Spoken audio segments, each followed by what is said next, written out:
მაშასე ჩვენ პირდაპირ ეთერში ვართ, რამდენიმე წუთში ამ სტუდიაში დაიწყება დებატები მიხეილ მაჭავარისა და ლევან მებხვაძის შორის, თუმცა მანამდე ჩვენს კითხვებს ჩვენი გადაცემის პირველი სტუმარი პრემიერ-მინისტრი ნიკა გილაური უპასუხებს. საღამომშვიდობისა ბატონო ნიკა, დიდი მადლობა რომ მონაწილეობთ გადაცემაში და პირველივე კითხვას დაგისვამთ, ანუ ამ ეკონომიკური თავისუფლების აქტი, რომელიც წარადგინა პრეზიდენტმა პარლამენტში, თქვენ მართალი არ ბრძანდებოდით, თბილისში გუშინ ჩამობრძანდით თურქეთიდან, თუმცა ბუნებრივია საქმის კურსში ბრძანდებით, ანუ ეს პოსტკრიზისული სტრატეგია წარადგინა პრეზიდენტმა, რაც იმას ნიშნავს, რომ ფაქტიურად, როდესაც ამაზე დასავლეთში საუბრობენ, ამბობენ, რომ დასრულდა კრიზისი და დროა უკვე რაღაც შემდეგ გეგმებზე იყოს საუბარი. თქვენ როგორც პრემიერ-მინისტრი, რა სიტყოდით, საქართველოში დასრულდა კრიზისი, თუ დავთქვათ უკვე დროა, რომ რაღაც ეტაპების განжდა დაიწყოს და დაგეგმა უკვე კონკრეტული რაღაც სტრატეგიის. ჩვენ თავისუფლად შეგვიძლია დღევანდელი გადმოსახედიდან ვთქვათ, რომ მაისი იყო ამ წელიწადში ყველაზე რთული და ყველაზე ცუდი თუ ეკონომიკური აქტივობის თვალსაზრისით.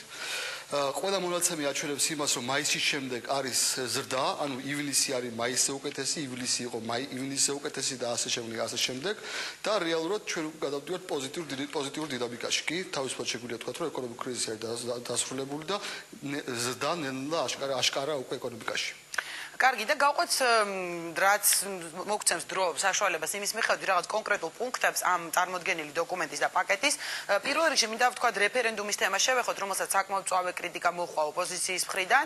მაინტერესებს თქვენი პასუხი, როგორ წარმოგიდგენიათ, რა შემთხვევაში შეიძლება ხალხმა დაუჭიროს მხარი ვთქვათ რაიმე გადასახადის ან მატებას, ან არ დაუჭიროს მხარი გადასახადის შემცირებას. ანუ რამდენად არსებობს გარანტია, რომ ვთქვათ რეფერენდუმის საშუალებით ვთქვათ რაღაც გადაწყვეტილებები იქნება მიღებული ისე როგორც ვთქვათ სახელმწიფოს ან რაღაც კონკრეტულ გადასახადებს ჭირდება. მოდით სანამ მაკითხავს გავცადე პასუხს, უფრო შინაარსობრივ მომენტს დავუბრუნდები, იმიტომ რომ ამ აქტზე ჩვენ რეალურად მუშაობთ მთავრობა, ეკონომიკური გუნდი პრეზიდენტთან ერთად რამოდენიმე თვეა და შესაბამისად შინაარსობრივი ნაწილის უფრო საინტერესო იქნება. ამაზე ვისაუბრებთ, კი ბატონო, თუ უნდა დავიწყოთ შინაარსი. რა არის მიზანი? მოდით მაქედან დავიწყოთ, რა არის მიზანი აი ამ თავისუფლების აქტის. მიზანი ჩვენი არის ერთადერთი რეალურად. ეს არის ეკონომიკური პოლიტიკის მიზანი, ეს არის სამუშაო ადგილების შექმნა, ეს არის საქართველოს მოსახლეობისთვის სამუშაო ადგილებით უზრუნველყოფა. აი ეს არის ჩვენი მთავარი მიზანი ეკონომიკური პოლიტიკის. შემდეგ უკვე როგორ ვასრულებთ აი ამას, ეს არის ბევრი საკამათო სადებატო საკითხია, მაგრამ ჩვენი ასე ვთქვათ ხედვა არის ძალიან მემარჯვენე, ჩვენ ვამბობთ რომ უნდა იყოს სახელმწიფოს როლი მცირე და კერძო სექტორის როლი იყოს დიდი. და ბოლოს 3-4 წლის განმავლობაში ჩვენ ჩავატარეთ უამრავი რეფორმა, ეკონომიკური რეფორმა, საგადასახადო რეფორმა.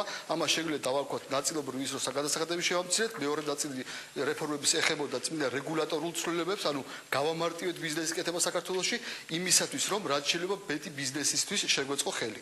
ეს არის ჩვენი ბოლოს 3-4 წელს რო გადახედოთ, სწორედ ჩვენი მიზანი ეს იყო, რეალურად რო ვთქვათ, ერთი სამუშაო ადგილის შექმნა სჭირდება 25,000-დან 50,000 დოლარამდე ინვესტიციის განხორციელება, რომ ერთი სამუშაო ადგილი შეიქმნას ქვეყანაში.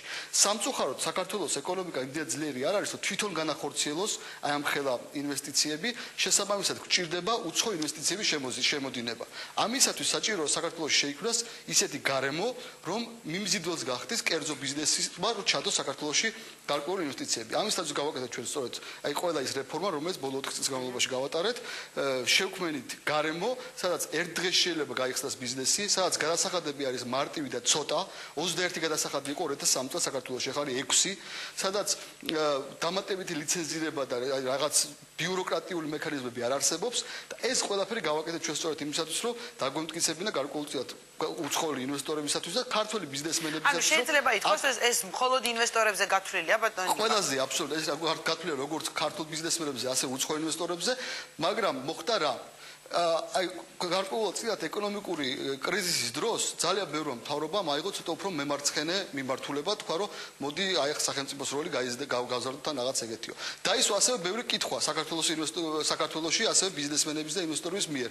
აი ეს რეფორმები შეუქცევადია? ეს რეფორმები მომავალშიც გაგრძელდება? აი ამ კითხვაზე იყო სწორედ პასუხის გაცემა საჭირო და აუცილებელი. იმიტომ რომ ჩვენ არ გაგვაჩნია, ასე ვთქვათ, დროით დამტკიცებული რეფორმები. ეს რეფორმები ჩვენ ხო ბოლო 3-4 წლის განმავლობაში გავაკეთეთ. ჩვენ ხო ვთქვათ, დიდი ბრიტანეთის დემოკრატია არ ვართ, რომელსაც ეს საუკუნეების განმავლობაში იგივე პროცესი განვლო. ჩვენ ეს რეალურად 3-4 წლის განმავლობაში გავაკეთეთ ეს რეფორმები და საჭირო იყო და აუცილებელი იყო ის, რომ საქართველოს დაემტკიცებინა, რომ ეს რეფორმები არის უცვლელი და შეუქცევადი.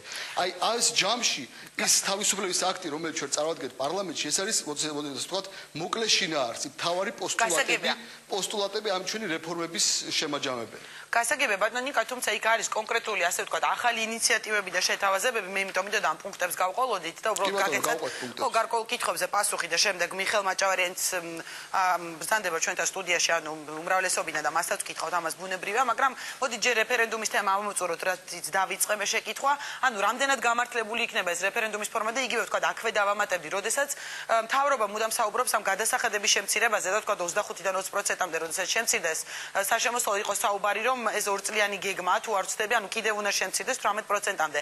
ამ შემთხვევაშიც ამ შემცირებებს დაჭირდება, ვთქვათ, რეფერენდუმის მოწვევა თუ ეს უკვე რჩება, ასე ვთქვათ, ძალაში. მოდი ესე ვთქვათ, მათ თავარი არის რეალურად სხვა არა რეფერენდუმია მათ თავარი, მათ ჩამონათვალში, არამედ სხვა პუნქტია მათ თავარი. ეს ერთი პუნქტი თორე აუცილებლად ვისაუბრებ სხვა პუნქტებზე. მაგაზეც ვისაუბრებ აუცილებლად, მაგრამ მივალ. თავარი პუნქტი მანდ არის, რომ სახელმწიფოს ბიუჯეტი მთლიან შიდა პროდუქტთან შედარებით არ შეიძლება იყოს 30%-ზე მეტი. ანუ რეფერენდუმი როცა ჩაატაროს მთავრობა ნებისმიერმა, რომ დაამტკიცოს, რომ გადასახადები უნდა გაიზარდოს, რომც გაზარდოს გადასახადები, ის ამაზე მეც ვერ დახარჯავს, თუ კრიზისი, ეკონომიკური კრიზისი არ არის. ანუ რეალურად აქ ჩვენ რამოდენიმე ის ჩავდეთ, რა ქვია, მექანიზმი ჩავდეთ, მათ შორის ერთ-ერთი არის რეფერენდუმი, რატომაც არა შეიძლება რაღაც ეს საქართველოში გამონაკლისი არ არის სხვა შორის. მინდა გითხრათ, რომ შვეიცარიის კანტონებში და კოლორადოს შტატში არის სწორედ იგივე კანონმდებლობა. და კოლორადოს შტატი ბევრად უფრო ჩქარა განვითარდა ამ კანონმდებლობის გამო, ვიდრე სხვა ბევრი მისი მეზობელი შტატები და ასევე შვეიცარიის კანტონების განვითარება თქვენ თუ კარგად მოგეხსენებათ. ეს არ არის ასეთი სიახლე, რომ ესეთი რა ქვია, ერთადერთი და განუმეორებლები ვართ. სინამდვილეში არის ჯამში ვართ მართლა ერთადერთი, მაგრამ სათითაო თითო პოსტულატი სხვადასხვა ქვეყნებში გამოცდილი არის. აი ჩვენ კიდე აი ყველა საუკეთესო ერთად ავიღეთ ჩვენი აზრით და აი ამ თავისუფლების აქტში ჩავდეთ. კი, მე პასუხი მაგაზე, რომ კი შესაძლებელი არის, თუ მთავრობა დაუმტკიცებს მოსახლეობას, რომ გადასახადების ანუ ამის გარანტია არსებობს და ის ზუსტად ეს მინდა კითხო. გარანტია რომ მთავრობა თქვა შეძლებს რომ დაუმტკიცოს, რომ რაღაც გადასახადმა უნდა მოიმატოს. კი, ეს გაზრდაზე ხო ყოველთვის ხალხი უფრო ისე მტკივნეულად რეაგირებს, ხო ბუნებრივია. 2035 წელს, როდესაც საქართველოს თქვა იქნება ყველაზე დიდი ეკონომიკა მსოფლიოში, მაშინ შესაძლებელი იქნება ამის გაკეთებაც ალბათ. კარგით, ასევე ერთი პუნქტია ესეთი, სადაც არის თქვა საუბარი, არ უნდა შეიქმნას მარეგულირებლები, სწორედ ბიზნესის თავისუფლებიდან გამომდინარე აქ საუბარია ლიცენზიების და ნებართვების გაუქმებაზე, თუმცა ამ კონტექსტში მინდა კითხოთ, მაშინ როდესაც ევროკავშირის მოთხოვნით 2010 წლიდან უნდა ამოქმედდეს თქვა იგივე სურსათის უმნებლობის კანონი. ვინ გაუწევს ამას კონტროლს? ანუ ერთგვარი მაკონტროლებელი ორგანო საერთოდ არ არსებობა ბაზარზე ხომ არ გამოიწვევს გარკვეულ პრობლემას. პასუხი ძალიან მარტივი, აქ სინამდვილეში განსხვავება არის ძალიან დიდი სააგენტოსა და დამოუკიდებელ რეგულატორს შორის. აი ამ კანონში მითითებულია დამოუკიდებელი რეგულატორები. ჩვენ დღეს გაგვაჩნია რეალურად სამი დამოუკიდებელი რეგულატორი, ერთი არის ფინანსური სექტორის, ერთი არის ელექტროენერგეტიკის და გაზის და წყლის და ერთი არის ტელეკომუნიკაციების. ეს არ ეხება უკვე არსებულ მარეგულირებელს. არსებულს არ ეხება. ანუ ნებისმიერი ოლიგოპოლიური ან მონოპოლიური სიტუაცია რაც შეიძლება შეიქმნას ქვეყნის ეკონომიკაში, სწორედ აი ამ სექტორებშია. აი ამ სექტორებში დამოუკიდებელი რეგულატორი უკვე არ რეგულირებს აი ამ სიტუაციას. სხვა სექტორებში ეს ნაკლებად მოსალოდნელია და თუ რაიმე ესეთი არის შესაძლებელი იმის გამოსწორება კანონმდებლობის ცვლილებით ან გარკვეული რეგულაციის შეცვლით. რაც შეეხება თქვენ კითხვას სურსათის უნებლობაზე, ამ შემთხვევაში თავისუფლად შეიძლება ეს როლი განახორციელოს სააგენტო და არ არის აუცილებელი ამისთვის დამოუკიდებელი რეგულატორის ჩამოყალიბება, რომლის ფუნქციები საკმაოდ განსხვავდება სააგენტოსაგან. და თვითონ ევროკავშირის მოთხოვნაც, უკაცრავად ევროკავშირის მოთხოვნაც არ არის, რომ ეს იყოს დამოუკიდებელი რეგულატორი. მათი აზრით, სააგენტო შეიძლება უფრო კარგი და მოქნილი ის იყოს, რა ქვია, მეთოდი იყოს. კარგით, მაგრამ როდესაც საუბარია ვთქვა იგივე ამ მარეგულირებლების ლიცენზიების გაუქმებაზე და ბიზნესის თავისუფლებაზე, მაშინ კითხავთ ერთ რამეს, რატომ დადგა დღის წესრიგში ახლიდან ფინანსური პოლიციის შექმნის საკითხი? ამაზე არაერთი კითხვა დაისვა ბატონო ნიკა. როდესაც ვთქვა იგივე საშემოსავლო სამსახურს, თუ შემოსავლების სამსახურს დაახლოებით იგივე ფუნქცია უკვე აქვს ისედაც. ეს არ არის ახლიდან შექმნის საკითხი, რეალურად ეს არის უბრალოდ მისი შემოსავლების სამსახურის ერთ-ერთი დეპარტამენტი, რომელსაც იგივე ფუნქციები ყოველთვის ჰქონდა და არასოდეს არ ჰქონდა მოშლილი, გამოდის გარეთ. ეს უბრალოდ პრაქტიკა მაჩვენა, რომ მათი ერთად შერწყმა არ არის, ასე ვთქვათ, ეფექტური მექანიზმი ფინანსის სამინისტროში არსებობს. ხო, მაგრამ რატომ ფინანსური პოლიცია ვთქვათ რუბლის სახელით ალბათ დამეთანხმებით, თუ რაღაც ბიზნესის თავისუფლებასთან ასოცირებული არ არის გამოცდილებით ყოველ შემთხვევაში, გვახსოვს ბევრი ხმაურიანი თემა. საგამოძიებო დეპარტამენტი. დღეს მას ქვია, ის არსებობს შემოსავლების სამსახურში და აი ამ დეპარტამენტს ქვია საგამოძიებო დეპარტამენტი, შეგვიძლია გამოვიტანოთ შემოსავლების სამსახურის გარეთ და იქაც დავარქვათ საგამოძიებო დეპარტამენტი ან ფინანსური პოლიცია. თავარი არის ის, რომ ის ორივე დამოუკიდებლად დაექვემდებარება ფინანსთა მინისტრს და არ იქნება აქ ურთიერთ დამოუკიდებულება და ურთიერთ პრობლემების შექმნის საშიშროება. აი ეს არის ამის ძირითადი მიზეზი, თორე აქ ის რომ აქამდე არ არსებობდა ფინანსური პოლიცია, აქამდე არ არსებობდა საგამოძიებო დეპარტამენტი და ეხლა არსებობს ეგეთი არა, შეთავსებული ხონდა, მეც ეს ვიკითხე. შეთავსებული იყო. კითხვა რა არის?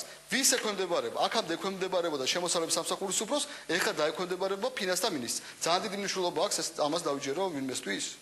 ყოველთვის დაისვა ამაზე კითხვები კიდევ გითხარით, იმიტომ რომ გამოცდილებიდან კარგ, ასე ვთქვათ, ბიზნესის თავისუფლების თემებს არ უკავშირდება ეს სახელწოდება. კიდევ დაუხსნა ყველას აბსოლუტურად დავაწყნა, რომ ეს არის მხოლოდ და მხოლოდ ტექნიკური ცვლილება, რომლის მიხედვითაც რეალურად დაქვემდებარებული პირი იცვლება, ასე ვთქვათ, ვის ექვემდებარება, აქამდე თუ ექვემდებარებოდა შემოსავლების სამსახურის უფროს, ეხლა დაექვემდებარა ფინანსთა მინისტრს. კარგი და კიდევ ერთი თემა, რომელზეც სულ არის ექსპერტების მხრიდან და ოპოზიციის მხრიდან საუბარი, ეს არის ანტიმონოპოლიური სამსახური, მაშინ როდესაც ვთქვათ, ქვეყანაში სრული საბაზრო და თავისუფალი პოლიტიკა იქნება ეკონომიკური, გარკვეული რეგულაცია ამ ბაზარს სჭირდება და ამბობენ, რომ ეს შეუძლებელი იქნება ნაწილი თulis ანტიმონოპოლიური სამსახურის გარეშე. არის ამაზე თქვენი განმარტება. იყო საუბარი იგივე, როგორ თქვენ თვლით, რომ ბაზარზე მონოპოლისტები დღეს არ არსებობენ, თქვა საერთოდ.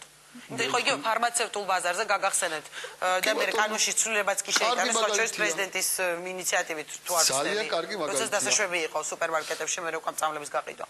მართალი ბრძანდებით, ამისათვის რა არის საჭირო? ამისათვის ანტიმონოპოლიური სამსახურის და დამოუკიდებელი რეგულატორის შექმნა კი არის საჭირო. ამისთვის შესაძლებელი იყო ძალიან მცირე სააგენტო, რომელიც ამის ანალიზს გააკეთებს და სინამდვილეში ითქვის მე ის რაც ჩვენ გავაკეთეთ. აქ კანონშია ცვლილებები გასაშესატარი. ანუ ის კანონი და ის რეგულაცია, რომელიც არსებობდა, რეალურად იყო მოუქნელი, არაეფექტური, რამაც გარკვეულწილად შეუწყო ხელი, ასე ვთქვათ, ბაზრის ცუდ ფუნქციონირებას. შესაბამისად, ამისათვის ჩვენ დამოუკიდებელი რეგულატორი კი არ შექმნით, რომელიც გაარეგულირებდა აფთიაქებისა და წარმოებლების და იმპორტირების შორის ურთიერთობას. არა, ჩვენ შევიტანეთ კანონში ცვლილებები, რეგულაციაში ცვლილებები, გავამარტივეთ იმპორტიორების საქმე, გავამარტივეთ რეგულაცია და შესაბამისად ამას შესაბამისი შედეგები აქვს. და იქნება კიდევ. ანუ თვლით, რომ ასეთივე ფორმით შესაძლებელი იქნება რეგულაცია და მონოპოლისტები ბაზარზე არ გაჩნდებიან, თქვა. აუცილებელი არ არის დამოუკიდებელი ანტიმონოპოლიური რეგულაციის შექმნა არანაირად. შესაძლებელია ეს დღესაც არსებობს, სხვადასხვა მინდა გითხრათ, რომ ეკონომიკის სამინისტრო დღესაც არსებობს სააგენტო ამის სახით. მცირე სააგენტოა და ის თავის საქმეს აკეთებს. ის სექტორები, სადაც შესაძლებლობა იყოს მონოპოლიზმი ან ოლიგოპოლიზმი, ის სექტორები არის უკვე რეგულირებული. ეს არის ენერგეტიკა და ესე ტელეკომუნიკაციები. კარგი, და მინდა ბოლოს ესეთი შემაჯამებელი კითხვა დავსვაბრალო დრო იწურება ჩვენი. გასაგებია რომ თქვათ კონსტიტუციაში ჩაწერა რაღაც კონკრეტული ეკონომიკური წინადადების გათვალისწინება, პირველ რიგში გათვლილი ამ ინვესტიციებზე რითი საუბარის თქვენ დაიწყოთ, როდესაც თავარი შინაარსი თქვით ამ აქტის. მე უბრალოდ მაინტერესებს გარდა ინვესტორებისა და იგივე მეწარმეებისა, ვთქვათ, ჩვეულებრივ მომხმარებელზე, რა სახით შეიძლება აისახოს, ვთქვათ, 2012 წლიდან, როდესაც ეს დოკუმენტი ამოქმედდება, ეს ეკონომიკური პაკეტი, აი ჩვეულებრივ ადამიანებზე, ვთქვათ, ისეთებზე როგორიც ან უმუშევარი, ან მუშაობს და ხელფასით ცხოვრობს, აი შეიძლება რაღაც კონკრეტული შეღავათი ამ ადამიანებმა იგრძნონ და რა? კი. პირველი ეს არის ის, რომ თუ ის ადამიანი თქვა ინდმეწარმე ან თავისი მცირე ბიზნესი აქვს, რეალურად ის არის გარანტირებული, რომ მისი გადასახადები არ გაიზრდება. ეს არის მთავარი ერთი და მეორე, თუ ის არის ადამიანი, რომელიც უმუშევარია, თქვა, მას უფრო მეტი შანსი ექნება დასაქმების. აი ეს არის მთავარი ორი პოსტულატი ბიზნესისთვის, იმ ადამიანებისთვის, რომლებსაც საკუთარი ბიზნესი გააჩნიათ, მათთვის გადასახადები არ გაიზრდება არასოდეს რეალურად. უახლოესი პერიოდის განმავლობაში ყოველთვის ამას დაჭირდება რეფერენდუმი, ხოლო მეორეს მხრივ ის ადამიანები, რომლებიც არიან უმუშევრები დღეს და რომელიც არის ჩვენი მთავარი გასაჭირი და ჩვენი გეოეკონომიკური პოლიტიკის მთავარი მიზანი, მათი დასაქმების შანსი გაიზრდება, იმიტომ რომ უფრო მეტი ბიზნესი გაიხსნება საქართველოში, უფრო მეტი ინვესტორი დაიჯერებს საქართველოს რეფორმების შეუქცევადობას, უფრო მეტი ქარხნები გაიხსნება და უფრო მეტი სამუშაო ადგილები გაჩნდება. გასაგებია, ძალიან დიდი მადლობა, რომ უპასუხეთ ჩვენს კითხვებს. პრემიერ-მინისტრი ნიკა გილაური იყო ოპოზიციის პირველი სტუმარი. მე გემშვიდობებით ბატონო ნიკა და გადმოვდივარ სტუდიაში, სადაც ამავე თემაზე განვაგრძობ საუბარს ჩემს სტუმრებთან. ერთმანეთის პირისპირ დღეს ორი ვიცე-სპიკერი იკამათებს, ასე ვთქვათ და იდებატებს, მიხეილ მაჭავარიანი უმრავლესობიდან და ქრისტიან-დემოკრატებიდან და უმცირესობიდან ლევან მეფხვაძე. საღამო მშვიდობისა. დიდი მადლობა, რომ მონაწილეობთ გადაცემაში და თქვენის ნებართვით დავიწყებ ბატონი ლევანისგან, რადგან ხელისუფლების წარმომადგენელი და პრემიერ-მინისტრი ყავდა პირველი სტუმარი. ბატონო ბატონო ლევან, თქვენ ამ ახალ ეკონომიკურ პაკეტს, როდესაც ასე ვთქვათ, შეაფასეთ ერთ-ერთ პუნქტებზე ყოველ შემთხვევაში საუბრის დროს უწოდეთ, აი მე მგონია დამოვკითხო, რომ ეს იმას ნიშნავს, რომ ქვეყანა აღარ გვაქვს და რომ ეკონომიკა უნდა მოვკლათ. საკმაოდ წვავერ შეფასებები იყო. არა, ეს შესაძლოა კონკრეტულ გაზიადებული ჟურნალისტების მიმართ მე მსგავსი არაფერი მithkom. ყოველ დღეს თქვენი შენიშვნები და პრეტენზიები გქონდათ ამ არა, დოკუმენტთან უბრალოდ მიმართებაში. მე რომ ხანდახან ლიბერალიზმში ესმით ის რომ სახელმწიფოზე უარი უნდა ვთქვათ და ამ მიდგომას ნამდვილად ვერ გავიზიარებთ, იმიტომ რომ სახელმწიფოს აქვს თავისი სოციალური ფუნქცია და სოციალურად ორიენტირებული საბაზრო ეკონომიკის, ევროპული საბაზრო, ესეთ ტიპის ევროპული საბაზრო ეკონომიკის იდეოლოგები იყვნენ თავის დროზე ქრისტიან-დემოკრატები და ეს პროდუქტი როგორც ასეთი, ეს ღირებულება მათ შექმნეს ქრისტიან-დემოკრატებმა, ამიტომ ჩვენთვის ესე შიშველი ბაზარი, რასაც ბატონი პრეზიდენტის მიერ ნათქვამი ეგრეთ წოდებული ეს ლიბერტარიანიზმი ქადაგებს, ჩვენთვის არის მიუღებელი, ამიტომ ჩვენ ნამდვილად განსხვავებული მიდგომები გვაქვს, იმიტომ რომ მიგვაჩნია, რომ ის გზა, რომელიც არის შემოთავაზებული, ეს უფრო გვაახლოვებს სინგაპურთან, სადაც ასევე, თქვა, თავისუფალი ბაზარი არის და ველური ბაზარი მოქმედებს, სადაც შეგიძლიათ ნახოთ ფეშენებელური უბნები, აყვავებული რაიონები, მაგრამ ამავდროულად შეიძლება ნახოთ თქვენ ძალიან ხატაკი და ეგრეთ წოდებულ რუსულ ჟარგონში ტრუშობებში მცხოვრები მოსახლეობა. ამას თქვენ ევროპაში ვერ ნახოთ, მაგრამ ევროპაში შეიძლება ცხადია ვერ ნახოთ ისეთი რაიონები, რასაც შეიძლება სინგაპურში ნახოთ. ანუ ეს განსხვავება არის, ამიტომ ევროპული მიდგომა ის რასაც თავის დროზე სოციალურად ორიენტირებული ბაზარი ერქვა, სწორედ ნიშნავდა აი ამ სხვაობის ვთქვათ შემცირებას, იმას რომ 5%-ის ხელში არ უნდა აღმოჩნდეს დაუშვათ ქვეყნის დოვლათის 99%. აი ეს იყო მთავარი მიდგომები, ამიტომ, მაგრამ მე გამოეხმარები ბატონ პრემიერს. კი ბატონო, მოკლედ და მე ერთი მინდა თქვა, რომ ხონა ბატონ ნიკა გილაურთან ძალიან საინტერესო შეხვედრა და მე პირადად ნაწილობრივ კმაყოფილი, სრულად ვერ ავარ კმაყოფილი, იმიტომ რომ ის ბევრი შეთავაზება არ იქნა გაზიარებული განსხვავებული ხედვების გამო, თუმცა არის თემები, რასაც იგივე სოფლის პროგრამა, ჯანდაცვის ვთქვათ პროგრამები, განათლებაში გარკვეული საკითხები არის თემები, რასაც ჩვენ შევთანხმდით და იმედი გვაქვს, რომ ეს ყველაფერი უკვე ამ გაწეული ბიუჯეტში თავიდან შემოტანილი ბიუჯეტში იქნება ასახული, მაგრამ არის თემები, რასაც ვერ შევთანხმდით, ახლა ამაზე დრო ცხადია არ არის და არ ვისაუბრებ, მაგრამ მე მინდოდა თქვენ რასაც ეკითხებოდით ბატონ პრემიერს ძალიან კარგი და სწორი კითხვები დაუსვით, იმიტომ რომ ეს არის თემები, ეს არის მოხმარებელთა უფლებების დაცვა, გეტყვით, ანტიმონოპოლიური სამსახური, მოხმარებელთა უფლებების დაცვა და შრომის კოდექსი, რომელიც თქვენ არ გქონდათ, არის ის თემა, რომელსაც ევროკავშირი ჩვენგან ითხოვს, ასოდეთ ჰარმონიზაციიდან გამომდინარე და გვეუბნება, რომ თქვენ თუ გინდათ, რომ მე თქვენ მოგცეთ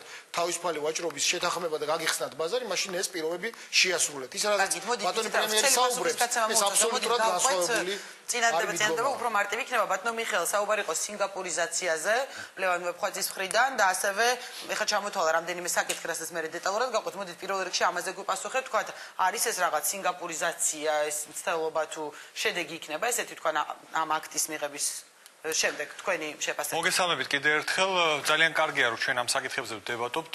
მოდით ჩვენ ასე სინგაპური ნეგატიურ კონტექსტში, ნუ ეს სინგაპური არის აყვავებული ეკონომიკის ქვეყანა, უბრალოდ აქ მიდგომებს და ხედვებზე განსხვავდება. მესმის. ნეგატიურ კონტექსტში მე არ გულისხმობ. ჩვენი მიზანი უბრალოდ კითხე აქეთ მივიდივართ თუ ჩვენი ხელისუფლების მიზანი რა უნდა იყოს, რომ ჩვენი საქართველოს ეკონომიკა გაძლიერდეს. ჩვენი ეკონომიკა არის პატარა ეკონომიკა, არ არის დიდი ეკონომიკა და მას მუდმივად ჭირდება ფინანსური წყარო რომ შემოდიოდეს როგორც უცხოური ინვესტიციები, ასევე ქართველი ინვესტორი, როცა აქ ფულს იშოვის რაღაც წარმატებული ბიზნესით, რომ ეს ფული კი არ იფიქროს, რომ სადაც აიღოს, სადაც უფრო მეტი დაცვა იქნება, ის იქნება შვეიცარია, უნგრეთი თუ ლონდონი, არამედ ისევ საქართველოში დააბანდოს. ამიტომ ხელისუფლება უნდა იყოს მუდმივად ამითი დაკავებული. თუ რა გააკეთოს იმისთვის და ეს არ არის ერთჯერადი აქტი, რომ ახლა მე ეს გამოვაცხადე, ვთქვათ 2004-ში შევამცირე გადასახადები და დამთავრდა.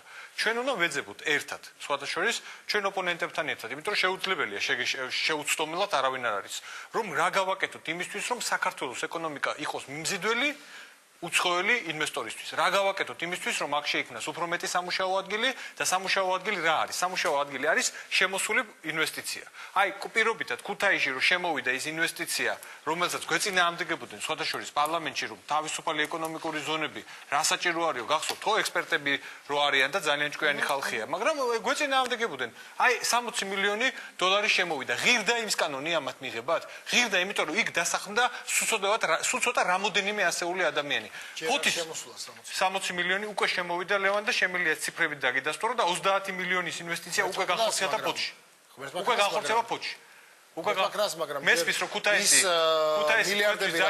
ძალიან პიონერული თემაა, რატომღაც არც პარლამენტის გადატანა მოგწონთ იქ და არც თავისუფალი ინდუსტრიული ზონა, მაგრამ არა უშავს, კი ბატონო. ჩვენ მუდმივად უნდა ვეძებოთ იმის საშუალება ნინო რომ როგორ მოვიზიდოთ აქ ინვესტიცია. ამიტომ მუდმივად უნდა ვიფიქროთ. ის რომ საქართველოში არის დაბალი გადასახადები, ერთ-ერთი ყველაზე დაბალი, აი ამ სივრცეში, ეს ძალიან კარგია, მაგრამ ეს საკმარისი არ არის, იმიტომ რომ მტერმა ჩვენ შარშან აგრესია მოაწყო, რომ აქ ეკონომიური განვითარება შეგიფერხოს, რომ ქვეყანაში პრობლემები შეგიქმნას, რომ შეიქმნას რაღაც სოციალური დაძაბულობა. ამიტომ არის საჭირო მუდმივად ეძებო სიახლე. თუ რა მოგცემს იმის საშუალებას, რომ შექმნა მეტი სამუშაო ადგილი და უფრო მიმზიდველი გახადოს საქართველო. რაც შეეხება რომელი კონკრეტულ შენიშვნებს გავყვეთ. რომელი მოდელი უნდა იყოს დემოკრატებიც ამბობენ. რომელი მოდელი უნდა იყოს მიმზიდველი. უნიკალური მოდელი არ არსებობს. ჩვენ უნდა ავიღოთ ძველი გამოცდილება, ანუ ველოსიპედი არ უნდა მოვიფგონოთ, მაგრამ უნდა ვეძებოთ რაღაც ახალი. უნდა ვეძებოთ რაღაც ახალი და სწორედ ეს ახალი არის ის მიდგომა, რომელიც თავისუფალების აქტი ჩამოაყალიბა პრეზიდენტმა. მე ვფიქრობ, რომ ეს პრინციპები არის კარგი. არა, ეს არის ჩამოყალიბებული პრეზიდენტის მიერ, რომელიც გამოვიდა 6 ოქტომბერს პარლამენტში. დღეს უკვე მთავრობაში იხილება, მე მქონდა ფინანსთა სამინისტროს ექსპერტებთან საუბარი, უკვე იხილება კანონპროექტი, მათ შორის რაღაც ახალი შენიშვნები და როგორც გვპირდებიან, ამ დოკუმენტს პარლამენტი მიიღებს ოქტომბრის თვეში და ჩვენ ამაზე დებატები გავაგრძელებთ. დოკუმენტის განხილვაში მაგრამ პრეზიდენტმა მინდა ვთქვა, ესეც სიახლე იყო. პრეზიდენტი არ არის ხო ვალდებულება არ აქვს, მაგრამ მიაჩნია პრეზიდენტს, რომ პარლამენტში უნდა იცოდნენ წინასწარ იმ კანონპროექტის შესახებ, იმ ეკონომიკური სიახლეების შესახებ, რაზეც მთავრობა მუშაობს. ამის გამო პრეზიდენტი მოვიდა პარლამენტში და დისკუსია ამ საკითხებთან დაკავშირებით გახსნა და არა იმიტომ, რაზეც ზოგიერთი ექსპერტი საუბრობდა, რომ ვიღაცის რაღაცის გადაფარვა ჭირდება. კარგი, მე მინდა რომ ეს საკითხებს გავყვეთ, იმიტომ რომ ადამიანებს აინტერესებს კონკრეტული დეტალებიც ამ დოკუმენტიდან. კონკრეტულზე გესაუბროთ და არა ამიტომ გადავიდეთ უფრო მესმის. გადავიდეთ თქვენ შენიშვნებზე. ერთ დეტალს გამოვყობ. ნუ ჯერ ერთი ვიტყვი ერთ რამეს, რომ ქუთაისთან დაკავშირებით ბატონი მიხეილი ახდენს ჩვენი პოზიციას. არა, ერთ წინადებას ვიტყვი ჩვენ წინააღმდეგი არ მომხრეკი არ ვიყავით გადატანის ერთ-ერთი, რასაც ვითხოვდით, ფინანსური დასაბუთება გეჩვენებინათ. მერე გავიგეთ, რომ 60 მილიონი ჯდება. ამავდროულად გავიგეთ ისეც, რომ ქუთაის რო 24 საათიანი წყალმომარაგება სჭირდება, ამასაც 60 მილიონი სჭირდება და ვკითხულობდით, რომ ვკითხოთ ქუთაისელებს რა ურჩევნიათ 24 საათიანი წყალი თუ შენობა პარლამენტის ახალი, რომელიც ასევე არა, ვკითხოთ, არა, თუ არჩევანი წინაშე დგებიან, ორივე როდის 20 წლის მერე. ყველა ქალაქში, არა მარტო ქუთაისში, წყალმომარაგება. ლევან, ეს არის შენი და ჩემი მიზანი. ამ წლის ბიუჯეტი სხვა შორის, ამ წლის რაც იყო შემოსული, კიდე კაი წაიღეს ქუთაისის წყალმომარაგებაზე, ძალიან ცოტა თანხა იყო ჩადებული. ბატონო, მოდით გავყვეთ, მე მახსოვს თქვენი შენიშვნები იყო იქ საკუთრების უფლებაზე, არაფერი წერიაო, ვთქვათ ამ დოკუმენტში ვკითხულობდი, ვთქვათ. არა, ამ დოკუმენტზე არ იყო, მე მარტივად თქვი, რომ არის ყველაზე მთავარი ინვესტორი გადასახადის გავქმას, აი ეს ორი საკითხი მინდა უბრალოდ რომ მიკასუხოთ. მოგების გადასახადის.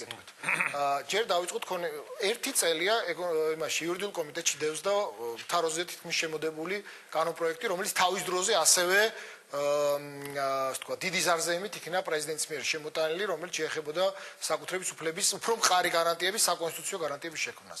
ამაზე მეც ვიყავი საერთო სახალხო განხილვის კომისიის წევრი, საჯარო განხილვის კომისიის წევრი, საკონსტიტუციო ცვლილების, ვიყავით შეხვედრებზე, ყველაფერი თითქოს დაიძრა, მაგრამ იმის მერე გავიდა ერთი წელი, არაფერი არ ჩანს, იმიტომ რომ მთავარი ინვესტორს ჭირდება ამ ქვეყანაში, სადაც საკუთრების უფლების პრობლემები არსებობს. არსებობს ბატონო მიხეილ, სადაც ხდებოდა ჩამორთმევა, ეხლა საბედნიეროდ მსგავსი ჯერჯერობით არაფერი ხდება, ბოლო რაღაც პერიოდია, მაგრამ იყო პერიოდი, სადაც ტოტალურად ხდებოდა საკუთრების უფლების ხელყოფა.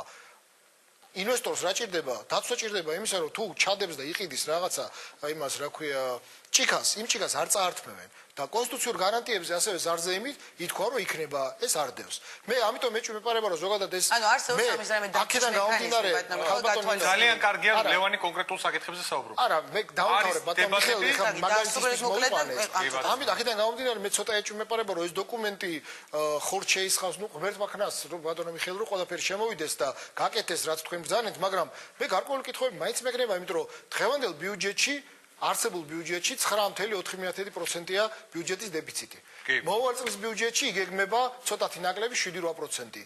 ეხლა კითხვა ხო, როდესაც პრეზიდენტი შემოდის ეკონომიკური 3%-ზე მეტი არ უნდა იყოს. როგორ კონსტიტუციაში ჩავდოთ რაღაცა და აღმოჩნდება, რომ იმავე წელს ხდება, ესე იგი, კონსტიტუციის დარღვევა. ცოტა გაუკვევალია. ეხლა მეორე თემაზე გავაგზავნებ მე ერთად უპასუხოს ბატონმა მიხეილმა. მეორე თემა საკონსტიტუციო ცვლილებები, უпростоრეთ, აი ამ პაკეტთან დაკავშირებული საკითხები, საგადასახადო საკითხების და შემდეგ რეფერენდუმზე გატანა.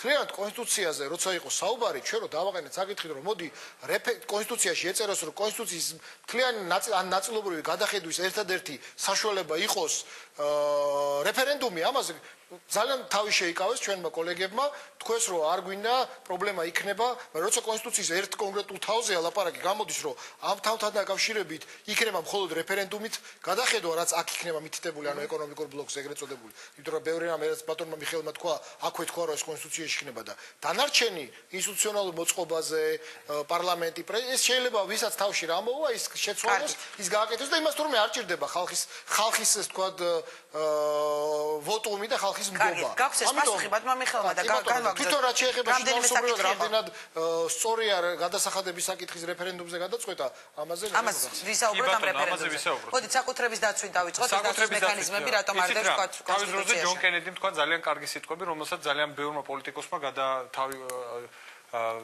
თავისებურად გადაასხვაფერა, რაც მაშინ General Motors-ში მივიდა კენედი, მაშინ პრობლემები ჰქონდა General Motors, ალბათ იცით ეს და მაშინ თქვა ის სიტყვები, რომელიც მართლაც ხაზია, წითელი ხაზია ეკონომიკური განვითარებისთვის. რაც კარგია General Motors-ისთვის, ის კარგია ამერიკისთვის. მოდი ვიფიქროთ იმისთვის, რაც კარგი იქნება ქართული ეკონომიკისთვის. კი ნუ ჩავეწკირკიტებით ერთმანეთს, რომ აი შენ ეს როგორ თქვი, აი თუ გადავწყვიტეთ, რომ ეს კარგია ქართული ეკონომიკისთვის, ის რომ თავისუფალი ინდუსტრიული ზონები კარგია ქართული, მოდი ვთქვათ, რომ ეს კარგია საქართველოსთვის. ეს ხა დაუბრუნდეთ ინვესტიციების დაცვას.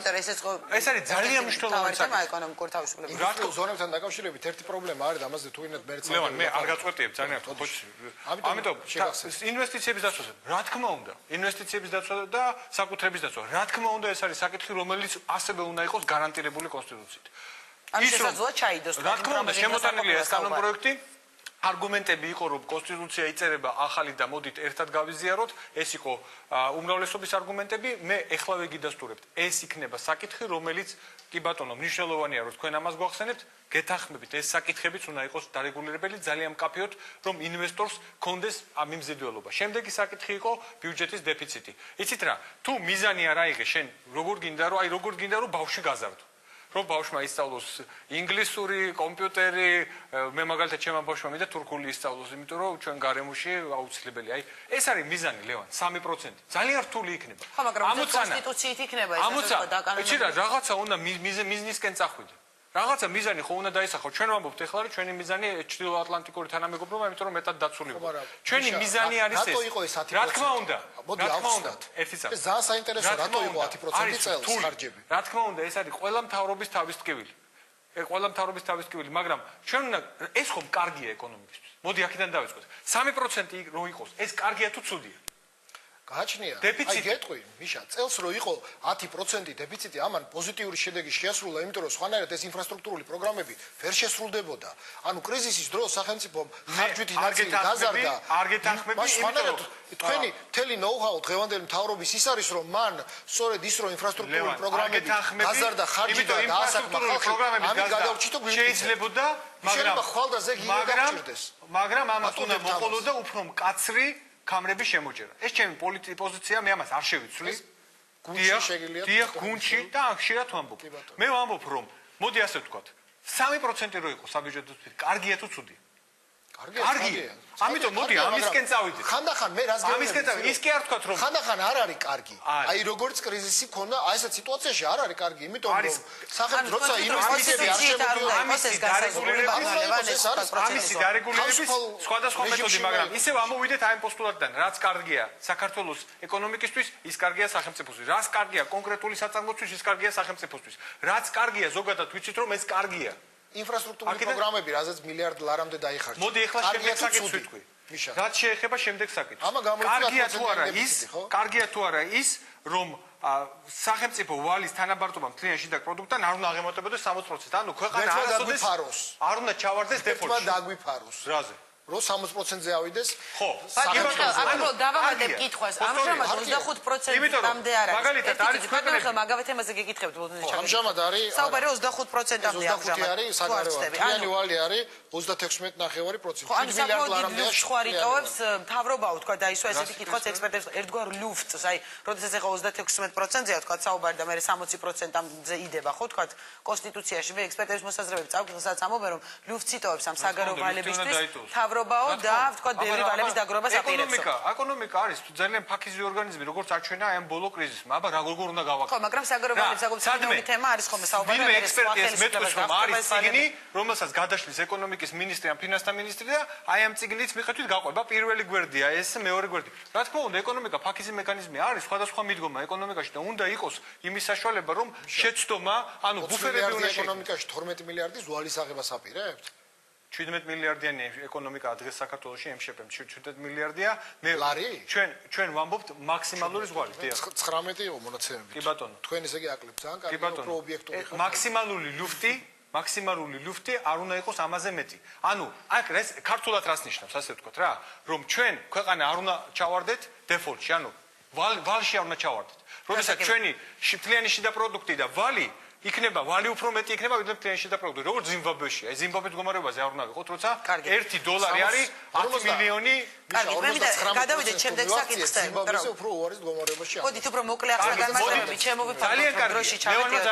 ლევანის პოზიციაა რომ ეს შევამციროთ კიდევ უფრო ქვევით. ამაზე ვისაუბროთ, ლევან. კაცები, ეს განხილვის დროს პარლამენტში. ვიკამათოთ იმაზე, რა იქნება რეფერენდუმის თემა სიწყებით ბატონო ლევან და გაძლევთ საშუალებას რომ თქვენი პოზიცია გამოხატოთ და თქვენი შენიშვნები თქვა და მე გვიპასუხეს ბატონო მიხეილი. რეფერენდუმის თემასთან დაკავშირებით რას ნიშნავს თვითონ არ ვიცი მე კოლორადოს გამოცდილება კოლორადოს ხოჭო გამიგია, მაგრამ კოლორადოს ეკონომიკური ასე ვთქვათ გამოცდილება სამწუხაროდ არ გამიგია.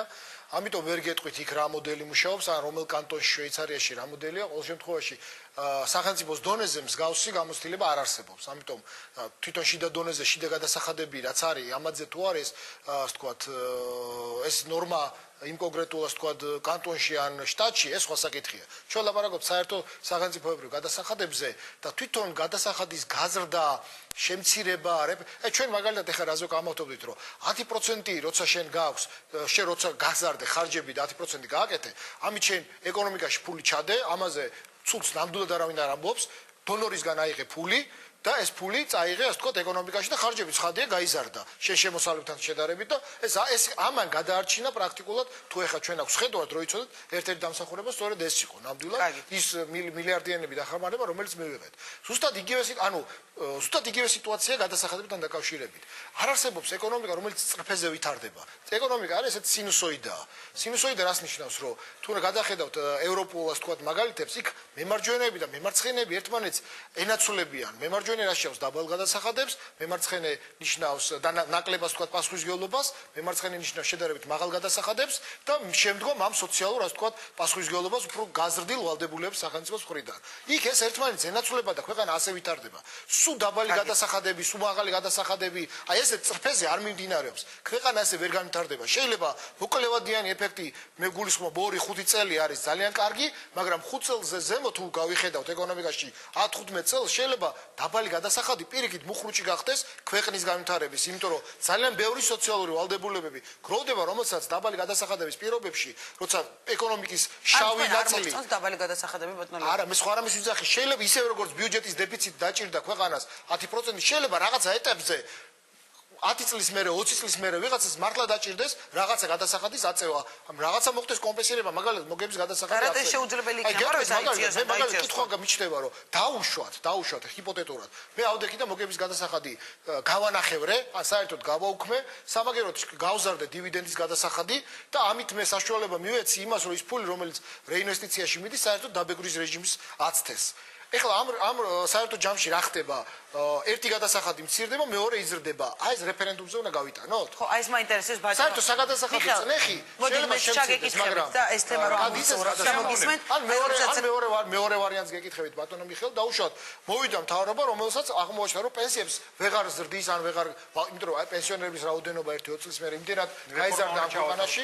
მართულებით და არა, პირობითად თქვა, რა გაიზარდა ისე რომ ვეღარ იმაშობა, ვეღარ ასრულებს ვალდებულებებს და თქვა ითხოვა რომ ვისაც აქვს 9 მილიონზე მეტი შემოსავალი ქვეყანაში ფიზიკურ პირს მისი საშემოსავლო გადასახადი მოდი გავაორმაგოთ და ვისაც აქვს ნაკლები იმის პირიქით გასაგებია და ამ შემთხვევაში ინიშნება თუ არა რეფერენდუმი ეს არის შეკითხვა ბატონო საკითხი არ გავა როგორ არა აი არა სწორედ ამაზეა საუბარი არა ლევან მე დავუმდები ვიშა იქით ვზრდი აგეთ ვამცირებ და ეს რომელია გაზრდა თუ შემცირება ალბათ ორივე თემაზე ტარდება რეფერენდუმი გაგვეცით პასუხი ბატონო მიხეილ ამაზე დაისაკითხებ რაც კარგია საქართველოს ეკონომიკისთვის ის უნდა იყოს ჩვენთვის ამოსავალი ამიტომ შევძღუდოთ კონსტიტუციით გასაგები კი არა ეს არის მთავარი ჩვენ უნდა ვთქვათ რომ ეს ნაბიჯები.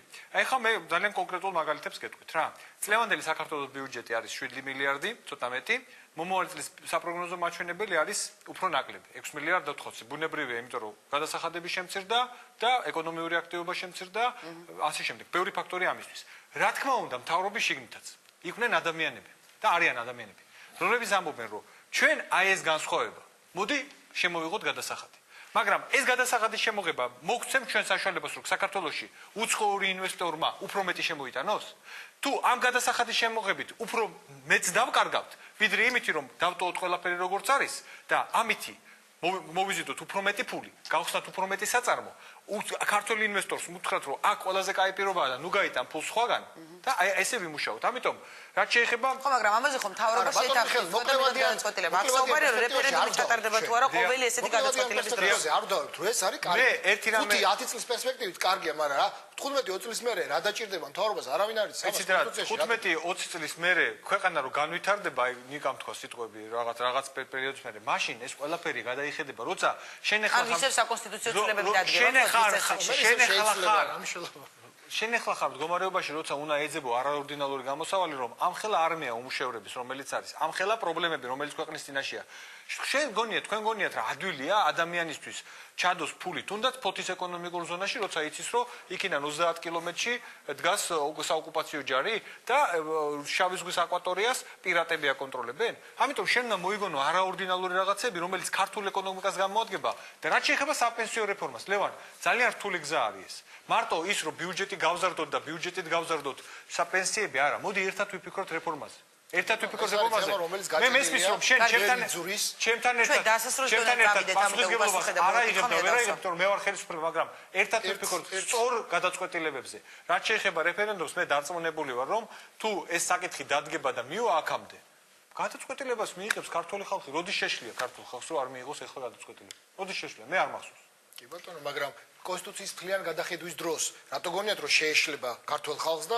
ამაზე არ შეეშლება და იმაზე შეეშლება? ამიტომ ლევან კონსტიტუციის თქვენ საერთოდ გაქვთ ბატონო მიხეილ ესეთი განსხვავებული დიფერენცირებული მიდგომა რომ პროცენტებზე როცა ლაპარაკი არ შეეშლება, მაგრამ თლიან კონსტიტუციის გადახედვაზე შეეშლება და არ მიცეთ უფლება განსაზღვროს პრეზიდენტის უფლებები. საკონსტიტუციო კომისიის წევრი მე არ ვარ, ამიტომ შიგნით დაბატები მიდის მე არ ვარ. იგივე ბატონო მიხეილ თემა. მე ვიცი რომ სამი ვარიანტი საქმის ყურში ხარ.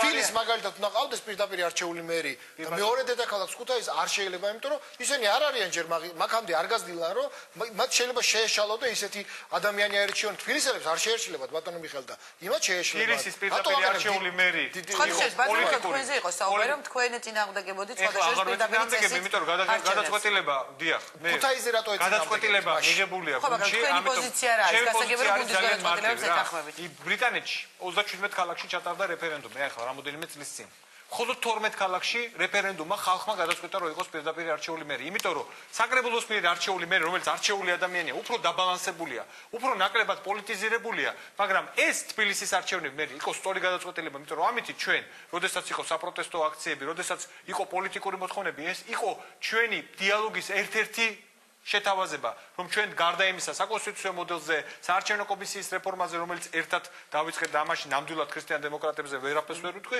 ეს იყო ერთ-ერთი შეთავაზება, პოლიტიკური შეთავაზება, რომელიც ნორმალურია. ამიტომ თბილისში არის ეს არჩევნები, რაც შეეხება სხვა ქალაქებს, ისევე მუნიციპალიტეტებს, მე პიროვნულად არ მომწონს ეს მოდელი, არა იმიტომ რომ ვიღაცა წააგებს ამოიღებს, ჩვენ გვინდა მუნიციპალიტეტის, ქუთაისის, ბათუმის რუსთავის ისეთი ხელმძღვანელი, რომელიც უფრო მეტად იზრუნებს ადგილობრივი პრობლემების მოგვარებაზე და ნაკლებად იფიქრებს პოლიტიკურ კეკლუცობას. და ბატონო ლევან, მოდით ამავე საკითხი დავასრულოთ მაშინ. ეს არის პოლიტიკური მარტო თბილისში როგორც ეს პირდაპირ წესით არ ჩერებთ, რომ მაინც პოლიტიკურ ნაწილზე გადავდივართ ჩემი გადაცემის მეორე აქვე მინდა ნაწილში. დავამთავრო, რომ ეს საკითხი თბილისის პირდაპირ არჩევნებთან დაკავშირებით ჩვენ გუნდში აღარ იხილება, წერტილი დასმულია, იქნება პირდაპირ ანუ დაინიშნება 30 მაისს. ქუთაისის, ბათუმის, ფოთი და რუსთავის არ არის დასმული. ვიმუშაოთ ერთად.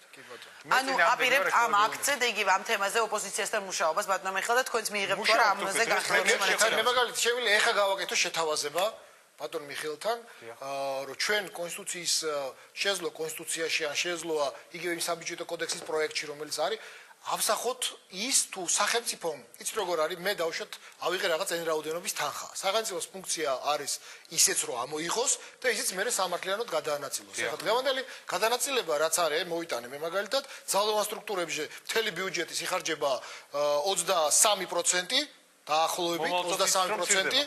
არა, ეს არის ის რაც შემოვიდა იმის განმარტებით ბარათი 2009 წლის განმარტებით ბარათი 2010 წლის განმარტებით ბარათი და ჯანდაცვაზე და განათლებაზე ჯამში იხარჯება 12%, ან თითქმის ორჯერ მეტი იხარჯება. მოდი ვთქვათ, კონსტიტუციით არ ამბობს პრეზიდენტის ინიციატივა ამაზე, რომ სახელმწიფო ბიუჯეტის 30% ყოველწლიურად უნდა იხარჯებოდეს სოციალურ უზრუნველყოფასა და ჯანდაცვაზე და განათლებაზე. რა არის ამაში ცუდი? ხო და არა აი ბატონ ლევანო უკვე მაგისტრი აღარ იქნება. არა, კონსტიტუციაში ჩავდოთ პირდაპირ რომ ჯანდაცვაზე და განათლებაზე კონკრეტული პროცენტი დაუშვათ 7-8% ან 10% ერთიანი შიდა პროდუქტისა და არა ბიუჯეტის. უნდა იხარჯებოდეს ამ ორ თემაზე. უკვე დავახლოვდით, იმიტომ რომ გასაგებია, ანუ თქვენ განხილვები გეცით. ძალიან კარგია. კი ბატონო, თუ წერია, მაგრამ გასაგებია, აქ უკვე მოხდა შეთანხმება, რომ საკუთრების დაცვაც ჩაიწერება ალბათ. ამ მასში ბატონო პირობა მიეცით. ერთი თემა რაც მოვიტანე. ქრისტიან-დემოკრატების ერთ-ერთი ლიდერი მოკლედ ბატონო ლევან და უნდა დავასრულოთ. ძალიან მოკლედ გეტყვით ბატონო მიხეილ, აი ამ რეიტინგებში კი ნამდვილად ძალიან ცუდად არის საქმე, იმიტომ რომ რეიტინგებზე ძალიან გიყვართ თქვენ საუბარი, პრეზიდენტმა ისაუბრა. არც თქვენ ახალ რეიტინგებთან ესე იგი მწყრალად. არა, სხვა რეიტინგებზე, ქვეყნის რეიტინგებზე, ეკონომიკურ რეიტინგებზე როგორც გქონდეთ, რომ ძალიან მიხარია ხა რასაც გეტყვით. ეს არის HDI, ანუ Human Development Index-ი, ანუ განვითარებულობის ინდექსი, ახალი რეიტინგი გამოქვეყნდა.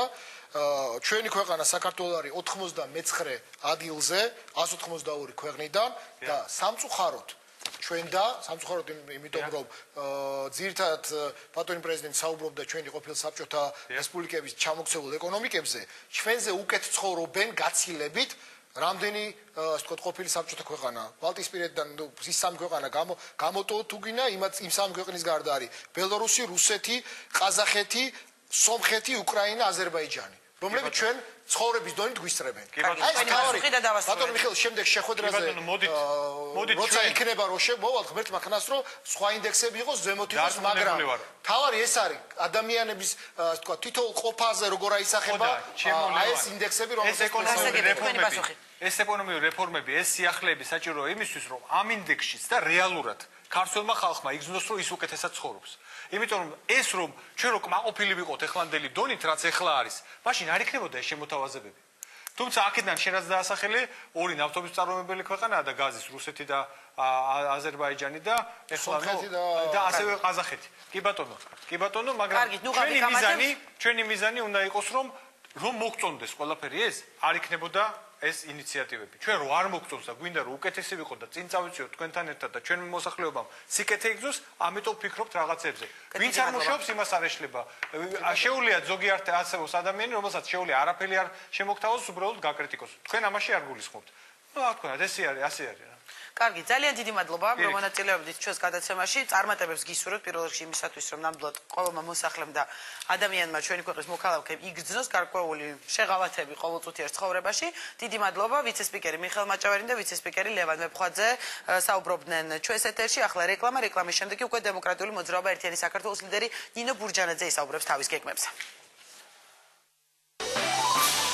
ბურჯანაძის ახალი ფრონტი კიდევ ერთი მცდელობა გაერთიანებისკენ. რას თავაზობს ყოფილი სპიკერი ოპოზიციონერებს ხელისუფლების შესაცვლელად? მივმართავ ყველას რეჟიმთან შეურიგებელ ოპოზიციურ ძალებს.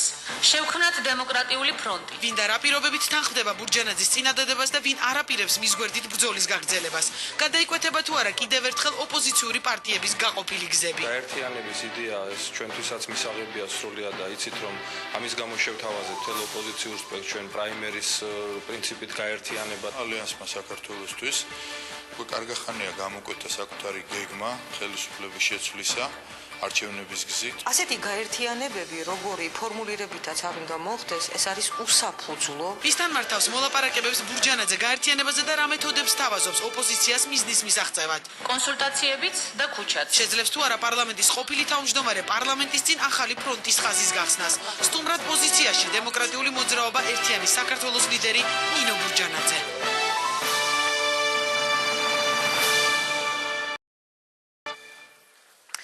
მასასაც ჩვენ რეკლამის შემდეგ პირდაპირ ეთერში ვარ და წარმოგიდგენთ ჩემი გადაცემის ბოლოს სტუმარს დემოკრატიული მოძრაობა ერთიანი საქართველოს ლიდერი ნინო ბურჯანაძე ისაუბრებს თავის გეგმებზე საგამოშტობის ახალბატონ ნინო დიდი მადლობა რომ მობრძანდით ჩემს გადაცემაში და იღებთ მონაწილეობას და საუბარს თქვენთან დავიწყებთ თქვენივე ახალი ინიციატივის შესახებ რომელიც სწორედ ამ კვირაში გააჟღერეთ ეს არის დემოკრატიული ფრონტის შექმნის შესახებ გააკეთეთ განცხადება და მოუწოდეთ ოპოზიციურ პარტიებს თუმცა აქ მინდა გითხოთ მაშინ როდესაც იგივე აპრილის აქციების დროს და შემდეგ სულ იყო საუბარი თქვათ საერთო ლიდერის არ ყოფნის გამო და იმის გამო რომ თქვა რაღაც ერთიანესი გაერთიანება ვერ შედგა, გარკვეული წარმატებებს ვერ მიაღწია ოპოზიციამ და არ გაამართლა თქვა ამ ფორმამ, რატომ აპირებთ იგივე გზის გავლას, თქვა ასე ვთქვა, ისევ გაერთიანება ოპოზიციური პარტიების, რომელმაც თქვა კონკრეტული შედეგი აპრილის აქციების შემდეგ ვერ დადო. ნინო, დიდი მადლობა. უპირველეს ყოვლისა, მე არ ვიტყოდი, რომ 9 აპრილის აქციებმა არ გაამართლა, თუმცა ახლა ჩვენი პრეზიდენტივით იმის ძახილს ნამდვილად არ დავიწყებ, რომ გავიმარჯვეთ და მოვიგეთ, იმიტომ რომ თავარი მიზნის მიღწევაზე თავარი მიზანი მიღწეული არ არის, მაგრამ ამ მიზნის მიღწევის გზაზე ძალიან სერიოზული ნაბიჯები იქნა გადადგმული.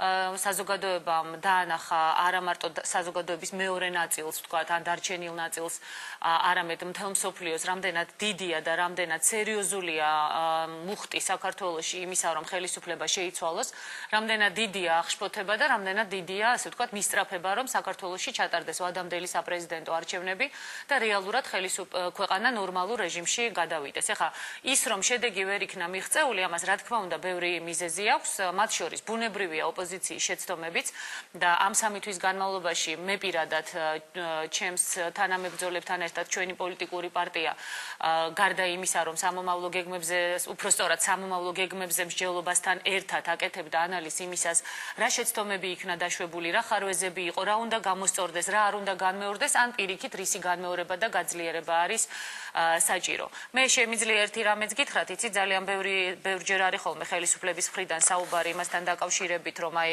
თქვათ არაფერი შედეგი არ მოყოლია ამ აქციას, არ ესე არ არის. ამ აქციას მოყვა ის შედეგიც, თუნდაც რომ სოფლიო თანამეგობრობამ სხვაგვარად შეაფასა და სხვაგვარად დაიწყო ქვეყანაში შიგნით არსებული მოვლენების შეფასება, იგივე სააკაშვილის როლის და სააკაშვილის რეალური, ესე ვთქვათ, რეფორმების ბჭყალებში შეფასება. ამის მაგალითი იყო თქვათ იგივე BBC-ზე სააკაშვილის ინტერვიუ და მე მოვიტანე აქ თუ გნებავთ შეგიძლიათ გამოიყენოთ კონკრეტულად თუნდაც მესამე ნაწილი აქ ჩანაწერებს დიახ ხართობს გულისხმობ იმიტომ რომ შემდეგ იყო საუბარი არ არის თქვათ ინტერვიუშიო. ინტერვიუ აი სწორედ ამიტომ მოვიტანე და შეგიძლიათ ჩავრთოთ და ვნახოთ სადაც პირდაპირ ეუბნება ჟურნალისტი პრეზიდენტს რომ თქვენ არ აგაქვთ სურვილი ან არ შეგიძლიათ განახორციელოთ რეფორმები, დემოკრატიული რეფორმები და იყოთ დემოკრატიული პრეზიდენტი, როგორათაც თავს წარმოაჩენთ. ეხლა ამაზე სხვაგვარად ამაზე დიქტატორი იყო საუბარი და დიქტატორი ლამის დიქტატორი უძახა მეთქი მე სიტყვებს ძალიან კარგად ვარჩევ და აქ ჰარტოგზე სხვანაირად BBC-ზე პრეზიდენტს არ ელაპარაკებია ნინო. ეს საკმარისზე მეტი იყო ჟურნალისტის მხრიდან ნათქვამი, ნებისმიერი პოლიტიკაში ოდნავ ჩახედული ადამიანი, გეტყვით რომ ამაზე მეტის თქმა უბრალოდ იქნებოდა რომ ეთერიდან მოეხსნა ჟურნალისტ პრეზიდენტი. ასევე შემიძლია მეორე გითხრათ, სხვა შორის ეხლა რომ მოვდიოდი, რა თქმა უნდა, ოპოზიციის არგუმენტები ესმით საზღვარგარეთ და ძალიანაც კარგი რომ ოპოზიციის არგუმენტებით საუბრობენ. სხვა შორის აი ძალიან პრესტიჟული უყვარს ჩვენს ხელისუფლებას ზოგადად საიტებზე გამოქვეყნებული ინფორმაციების გამოქვეყნება და მერე მთელი სიუჟეტების მიწვრა, მაშინაც კი როდესაც ამ საიტს არავინ არ იცნობს და მე მოგიტანეთ ძალიან სერიოზული შვეიცარიულ საიტზე გამოქვეყნებული ინფორმაცია, სადაც პირდაპირ არის სათაური გამოტანილი სააკაშვილი ჩამოვარდნილი ვარსკვლავი. აი ეს არის გარკვეულწილად სააკაშვილის ქმედებების და ნაბიჯების შედეგი. ძალიან ცოტა ხალბატონ ნინო, მოდით ჩვენ პროცენტულად თუ გადავხედავთ, მე სააკაშვილის საქებარი სტატიები გარდა სააკაშვილის ხელდასმით დაწერილი სტატიებისა პრაქტიკულად არ მინახავს, მხოლოდ კრიტიკულ სტატიებს ხედავ ისეთ სერიოზულ გამოცემებში, როგორიც არის Washington Post-ი, როგორიც არის New York Times-ი, როგორიც არის Guardian-ი, როგორიც არის თქვათ France Press-ი და ასე შემდეგ და ასე შემდეგ. ასე ამის ჩამოთვლა ძალიან შორს წაგვიყვანს. რაც შეეხება თქვა თქვენ შეკითხვას უპირველეს ყოვლისა მინდა ერთი რამ გთხოვოთ, ანონსში გადიოდა მუდმივად ამ ხნის განმავლობაში ბურჯანაძის დემოკრატიული ფრონტი. არავითარ შემთხვევაში ეს არ არის ბურჯანაძის მესმის, მაგრამ ეს საერთოდ დელიკატური თემაა პოლიტიკაში, ბუნებრივია და მე ხაზგასმით მინდა აღვნიშნო, რომ ეს არ არის ბურჯანაძის დემოკრატიული ფრონტი. ვიდრე მე გავაკეთებდი განცხადებას ამ დემოკრატიული ფრონტის ან შეურიგებელთა კოალიციის შექმნის თაობაზე, რომელიც გინდათ ის ტერმინი შეგვიძლია გამოვიყენოთ, მე მქონდა კონსულტაციები პრაქტიკულად ყველა ლიდერთან ოპოზიციისა. სწორედ ამაზე მინდა გითხოთ, ვისგან მიიღეთ თქვა თანხობა? დღეს დაიბეჭდა ერთ-ერთ აგენტოში, ირაკლი ოქროაშვილი თქვა უერთდება თქვენს მოწოდებას, მაგრამ მოვისმენთ კომენტარების ას ნაწილი იგივე ალიანსიდან ამბობენ, რომ ამ დემოკრატიულ ფრონტში არაპირებენ გაერთიანებას. კონსულტაციები ჯერ დასრულებული არ არის, რამდენიმე დღის წინ გახმოვანდა ეს ინიციატივა და აქ ძალიან მნიშვნელოვანი არის ის და მე პრინციპულად ვაყენებ ამ საკითხს, რომ ეს არ არის გაერთიანება, ვთქვათ, საარჩევნო ბლოკი, ან ეს არ არის გაერთიანება ერთი ლიდერის ირგვლივ. პრინციპულად მნიშვნელოვანია, სანამ სააკაშვილი თავის თანამდებობაზეა, რომ ნებისმიერი პრეტენზია ლიდერობაზე იყოს გვერდზე გადადებული. იმიტომ რომ ამის დრო ეხლა არ არის. ეხლა ჩვენ ყველანი კონცენტრირებულნი უნდა ვიყოთ იმისათვის, რომ ვაიძულოთ სააკაშვილი გადადგეს, მივახციოთ ვადამდელ საპრეზიდენტო არჩევნებს, ხოლო მეორე წუთიდან მას შემდეგ, რაც საპრეზიდენტო არჩევნები დაინიშნება, ლეგიტიმურიც არის, სწორიც არის, კორექტულიც არის, რომ უკვე ლიდერობაზე დაიწყოს ბრძოლა. მანამ ეს არ არის ლიდერობას ახსენებთ. ხაბოთ ჩაგეკითხებთ, რომ გვაქვს იმის ყველაფერზე ვისაუბროთ. თქვა იგივე ერთ-ერთ საგაზეთო ინტერვიუში თქვენ განაცხადეთ, რომ პირველობაზე პრეტენზია არ ქონია და თუ ეს პრეტენზია ალასანიას ქონდა, ეს მისი შეცდომაა, საუბრობდით. მე ეს იმიტომ მომყავს მაგალითად, იმიტომ კი რომ ირაკლი ალასანიაზე ვისაუბროთ, თქვა, მაგრამ სწორედ ამ ალიანსმა უკვე მერობის კანდიდატიც დაასახელა, ანუ თავიანთი გზა საარჩევნო გზით უკვე აირჩიეს, ამიტომ თქვენ საუბრობთ, რომ როდესაც ლიდერობაზე აქვს ეს პრეტენზია შეცდომა, ანუ ამ შემთხვევაში რა ხდება ოპოზიციაში, რაღაც ერთგვარ შიდა კონკურენცია ხო არ დაიწყო? არა, იცით რა, ნინო, ეს არ არის შიდა კონკურენცია, მე მგონი ხა ხელისუფლება ძალიან აწყობს ის, რომ ოპოზიციას შორის იყოს რაღაც გარკვეული განხეთქილება ან შიდა კონკურენცია. იცით რაშია საქმე ხა ალიანსმა? ეს ესე ჩანს, ხო ვთქვათ, იმიტომ რომ ყველა თავის გეგმით მოქმედებს ჯერჯერობით, შესაძლოა ეს გაერთიანება შედგეს. მთავარია მიზანი რა არის? მიზანი არის ხელისუფლების შეცვლა. უბრალოდ მე არ ვეთანხმები ალიანსს იმ გზაში, რომელიც მან აირჩია ხელისუფლების შესაძლებლად.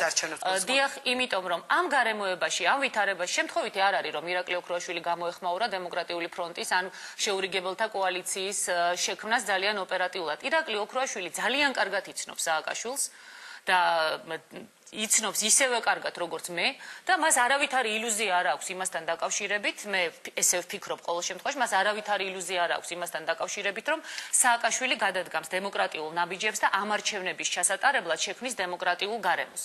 საბოლოო მიზანი ყველასი არჩევნებია. საბოლოო მიზანი ჩემიც არჩევნებია, რა თქმა უნდა. მაგრამ იყო რომ ეს არჩეული მერი იქნება საკმაოდ სერიოზული არჩეული მერი იქნება სერიოზული პოლიტიკური ფიგურა, თუ არ იქნა ჩატარებული არჩევნები ნორმალურად. მე დარწმუნებული ვარ იმაში, მე ხა ნამდვილად არანაირი საფუძველი არ მაქვს ვილაპარაკო იმაზე და ეჭვები გავაჩინო იმასთან დაკავშირებით, რომ შეკრულია ალიანსი ხელისუფლებასთან ან ხელისუფლების თამაშობს, ნამდვილად არ მაქვს ამისი არანაირი საფუძველი და ამიტომ დარწმუნებული ვარ სხვათა შორის იმაში, რომ გარკვეული პერიოდის შემდეგ ალიანსი დაინახავს იმას, რომ არავითარი აზრი მოლაპარაკებებს არ აქვს, არავითარი აზრი არ აქვს არჩევნებზე საუბარს და ალიანსიც დადგება იმ გზაზე, რასაც ქვია გარკვეულწილად მართლაც ზეწოლის განხორციელება ხელისუფლებაზე აქტიური ქმედებების მეშვეობით, იმიტომ რომ არ შეცვლის სხვაგვარად ხელისუფლებას არჩევნო გარემოს. ნინო, აი თქვენ კითხეთ ირაკლი ალასანიას, როცა ბატონი ირაკლი იქნება თქვენთან აუცილებლად სტუმრად.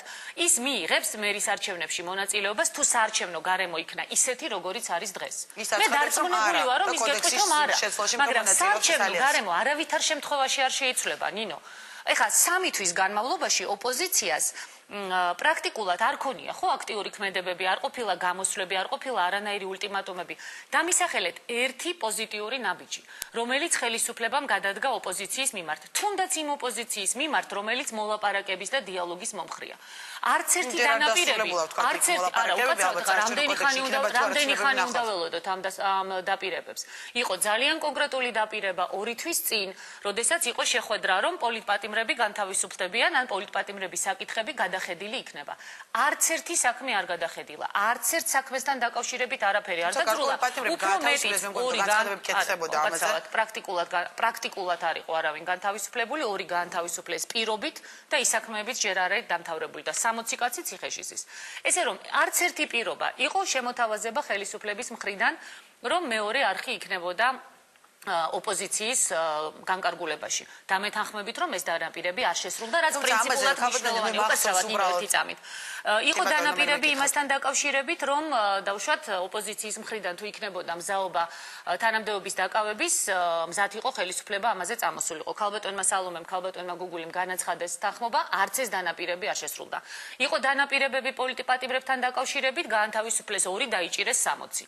იყო დანაპირებები იმასთან დაკავშირებით, რომ გამოძიებული იქნებოდა ფიზიკური ზეწოლის ფაქტები, რომელიც ოპოზიციის მომხრეებს, თქვათ, მიტინგში მონაწილე ადამიანების მიმართ ხორციელდებოდა, არაფერი არ გაკეთებულა. მიდის საოცარი ზეწოლა, არა მარტო ფიზიკური, მორალური, არამედ ფინანსური და ყოველგვარი, როგორიც იქნება ოპოზიციის სტრატეგიას თავაზობთ, ქალბატონი, ანუ თქვენ იწუნებთ ამას, ხო? ყოველ შემთხვევაში არ ეთანხმებით, რომ მოლაპარაკებებზე ოპოზიციის ნაწილი უნდა მიდოდეს ხელისუფლებასთან. უნდა შეიცვალოს არჩევნების გზით. ეს არის პრინციპულად მნიშვნელოვანი და სწორედ იმიტომ, რომ ჩვენ სწორედ ამ გზით გვინდოდა სიარული 9 აპრილის აქციების დროს არც ერთი ძალისმიერი ნაბიჯი ოპოზიციის მხრიდან არ ყოფილა გადადგმული. მაგრამ უპირველეს ყოვლისა ხაზგასმით მინდა აღვნიშნო, არჩევნები უნდა ჩატარდეს საპრეზიდენტო, იმიტომ რომ ამ პრეზიდენტის ხელში გამორიცხულია ნინო, რომ რომელიმე არჩევნები ჩატარდეს სამართლიანად. მე ერთ ლოგიკურ კითხვას დაგისვამთ. ადამიანი წაგებული ომის ფონზე.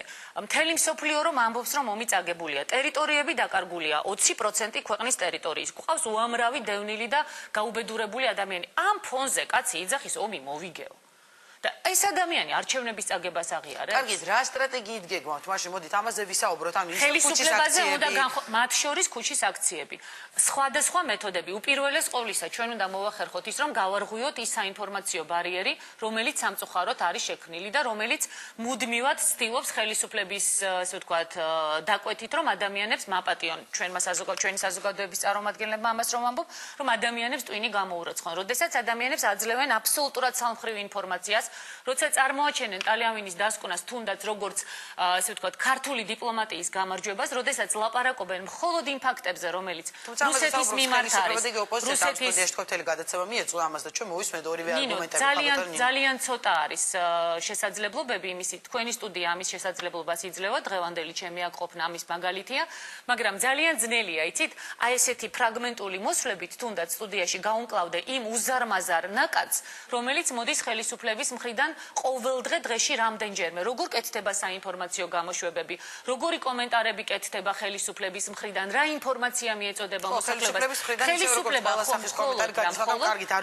არა, ძალიან მნიშვნელოვანია ნინო ეს საზოგადოებამ, საქართველოს მოსახლეობამ დღეს არ იცის რეალურად რა გამოწვევების წინაშე დგას ქვეყანა.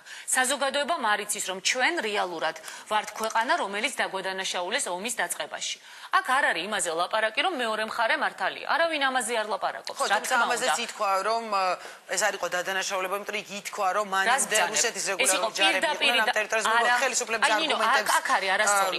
იქ არ ითქვა, რომ რუსეთის რეგულარული ჯარები იდგა საქართველოს ტერიტორიაზე, საქართველოს ტერიტორიაზე იდგა სამშვიდობოები და დასკვნაში პირდაპირ ითქვა, რომ რუსეთის რეგულარული ჯარების ჩართვა ამ კონფლიქტში გამოიწვია სააკაშვილის მიერ გაცემულმა ბრძანებამ.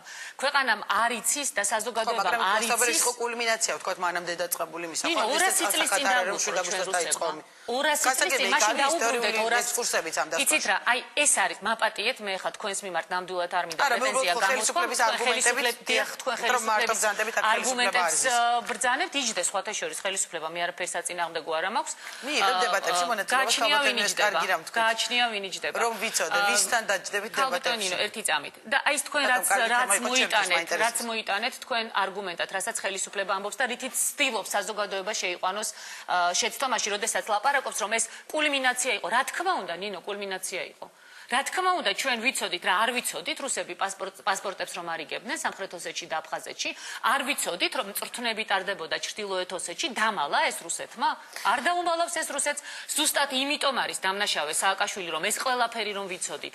ამდენი ხნის განმავლობაში რა ხდებოდა რუსეთ-საქართველოსთან ურთიერთობაში, ზუსტად იმიტომ არის სააკაშვილი დამნაშავე, რომ პუტინმა მას უთხრა, რომ შენ თუ გაისვრი, მე შემოვიყვან რეგულარულ არმიას, დავამარცხებ შენს ჯარს და კვიპროს გაგიკეთებ ქვეყანაშიო, ამის და მიუხედავად სააკაშვილმა მაინც რომ დაიჯერა თავისი გარემოცვის მიერ ნათქვამი სიტყვები, რომ დაჟანგული ტანკები ყავს რუსებს და ერთ ღამეში ცხინვალს ავიღებთ და 12 საათზე მიტინგს ჩავატარებთო, ზუსტად ამიტომ არის ის პრეტენზიები აბსოლუტურად სამართლიანი, რომელსაც მე ვაყენებ და ძალიან ბევრი სხვა ადამიანის პასუხი უნდა აღარ ხელისუფლებაში, ანუ თქვა ესეთი შიდა დეტალები საიდან იცით, თქვა მე ვესწრებოდი ქალტონინო იმ საუბარს აპრილის თვეში, როდესაც პუტინსა და სააკაშვილის შორის შედგა სატელეფონო საუბარი, მაშინ იყო დაძაბული ვითარება აფხაზეთთან დაკავშირებით, როდესაც პუტინმა მას ეს სიტყვები უთხრა. სხვათა შორის მე ეს არ მithქვამს, ისევე როგორც არ მithქვამს ის, რომ ვიცოდი ომი ვინ დაიწყო, მიუხედავად იმიტომ რომ უფრთხილდები ჩემი ქვეყნის იმიჯს, ნინო. მიუხედავად იმ იარლიყებისა, რომლის მოკერებასაც ესე დაბეჯითებად ცდილობს ხელისუფლება ჩემდამი, მე ამ ქვეყნის ძალიან დიახ, მე ტალიანის დასკვნას ველოდებოდი. მე 2008 წლის 7 აგვისტოს საღამოს ვიცოდი ვინ დაიწყო ომი. მაგრამ მას შემდეგ მე დღემდე არც ერთხელ ტალიანის დასკვნის გამოქვეყნებამდე არც ერთხელ არ მithქვამს, რომ სააკაშვილმა დაიწყო ომი. ხო, თუმცა არაერთი განცხადება ოპოზიციის მხრიდან ამაზე გაკეთებულა, ანუ კეთებოდა მაინც განცხადება. გასაგებია. კარგით, მოდით გადმოვიდეთ ამ ოპოზიციის გეგმებზე, მე არ მინდა ჩვენი დროის ამოიწუროს, რომ თქვენს ვთქვათ, ასე ვთქვათ, მომავალ გეგმებზე ვერ მოვასწრო საუბარი, იყო შემოთავაზება კონსერვატორების მხრიდან პრაიმერის ჩატარებაზე, ანუ ბევრი წინადადება გაჟღერდა ოპოზიციის მხრიდან და სწორედ ამიტომ მინდა გითხოთ, თქვა დათანხმდებით ამ წინადადებას, ან ნინო, პრაიმერს და ნებისმიერ სხვა მოსაზრებას მაშინ აქვს აზრი, როდესაც საარჩევნო გარემო გაუმჯობესდება ქვეყანაში. ჩვენ თუ არ ვიბრძოლეთ ყოველ დღე იმისათვის, რომ ეს ამ ხელისუფლებას ვაიძულოთ, რომ გონივრული ნაბიჯები გადადგას და ვაიძულოთ ეს ხელისუფლება, უბრალოდ გონივრული ნაბიჯების გადადგმის იმედი მაგათგან არ მაქვს. ვაიძულოთ, რომ გადადგეს ეს ხელისუფლება და ჩატარდეს ვადამდელი საპრეზიდენტო არჩევნები. როგორ დაიძულოთ? აი ამაზე ზუსტად საუბარი. ყველა იმ მეთოდით, რა მეთოდიც არის ცივილიზებული და კონსტიტუციური ბრძოლის მეთოდების სქემაში. ნაცადი ხერხები და პლუს ახალი მეთოდებიც. ეს არის ძალიან მნიშვნელოვანი საერთაშორისო რეალობაც დღეს არის სრულიად შეცვლილი, მინდა გითხრათ და ქვეყნის შიგნით არსებული რეალობაც არის აბსოლუტურად შეცვლილი. ქვეყნის შიგნით აპრილის მოვლენების დროს ჯერ კიდევ იყვნენ ადამიანები, ვინც ილუზიაში იყვნენ, თუნდაც ომის დაწყების თემასთან დაკავშირებით. დღეს ეს ილუზია ნაკლებ და ნაკლებ ადამიანს უჩნდება. საერთაშორისო არენაზე გაცილებით მეტი მხარდაჭერა ჰქონდა სააკაშვილს აპრილის თვეში, დღეს სააკაშვილი არის ნინო პრაქტიკულად იზოლაციაში. მე მინდა ჩვენმა საზოგადოებამ იცოდეს ქვეყანა რა საფრთხის წინაშე დგას. როცა მე ვლაპარაკობ იმაზე, რომ უკიდურესად აუცილებელია ის, რომ სააკაშვილის რეჟიმი შეიცვალოს. რატომ? იმიტომ, რომ ქვეყანა არის რეალური საფრთხის წინაშე. როდესაც პრეზიდენტი დღესაც ლაპარაკობს იმაზე, რომ დღესაც რომ განმეორდეს 2008 წლის 7 აგვისტოს მდგომარეობა, დღესაც იგივე გაკვეთილს გადაწყვეტილებას მიიღებს. ეს ნიშნავს იმას, თქვენი გადაწყვეტილების მიღება როგორ იყო, როდესაც უბრალოდ დავასრულებ, იბომბება ქართული სოფლები, მე როცა ვიყავი ნინო ხელისუფლებაში, ასეთი საომარი მოქმედებები არ დამიშვია. გასაგებია, მაგრამ 7 აგვისტოს თქვენ ხართ ხელისუფლები. რას მოიმოქმედებდით? ჯერ ერთი აქამდე არ მივიყვანდი საქმე სრული პასუხისმგებლობით გეუბნებით. მესმის, მაგრამ მე რატო ოპოზიციონერის აზრი მახსოვს გიორგი თამგამაძეც ამბობდა, უცხო ჯარი რომ შემოსულიყო, მეც გავწევდი ბრძანებას. ნინო, არ შემოსულა უცხო ჯარი, საქმეც მაგაშია. რუსული ჯარის ნაწილება არ იდგნენ, თქვა საქართველოს ტერიტორიაზე ქალბატონო ნინო. იდგა სამშვიდობოები. მხოლოდ სამშვიდობოები. და სამშვიდობოები სააკაშვილს როგორც მინიმუმ იცით რა უნდა ექნა ნინო? როგორც მინიმუმ სამშვიდობოები უნდა გაეყვანა.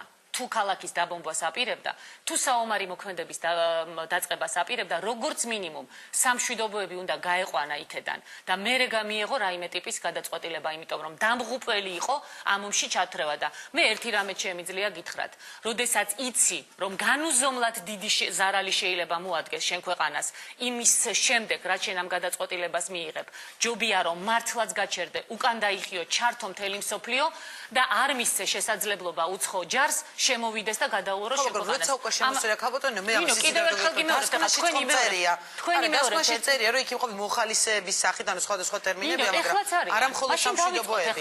ეს არის პირისტრიან და არ მომავე ქართულს გუშინ წინ ისროდნენ. ეს რაც იყვნენ შემოსული იქ მოხალისეები თუ იყო დრო და დრო სროლა, ამას ადგილი ჰქონდა მუდმივად ნინო. ბოლო 15 წლის განმავლობაში და ამას დაგიდასტურებთ ნებისმიერი ადამიანი, ვინც ცხოვრობდა ცხინვალის რეგიონში. თუმცა იყო ინტენსიური სროლები იმ დღეებში ქალბატონო უკვე იყო მანამდეც ინტენსიური სროლები. ნინო, ეხა ძალიან გთხოვთ რა. დაუკვირდით, რას ამართლებთ თითოეული თქვენგანი. ამაზე უარესი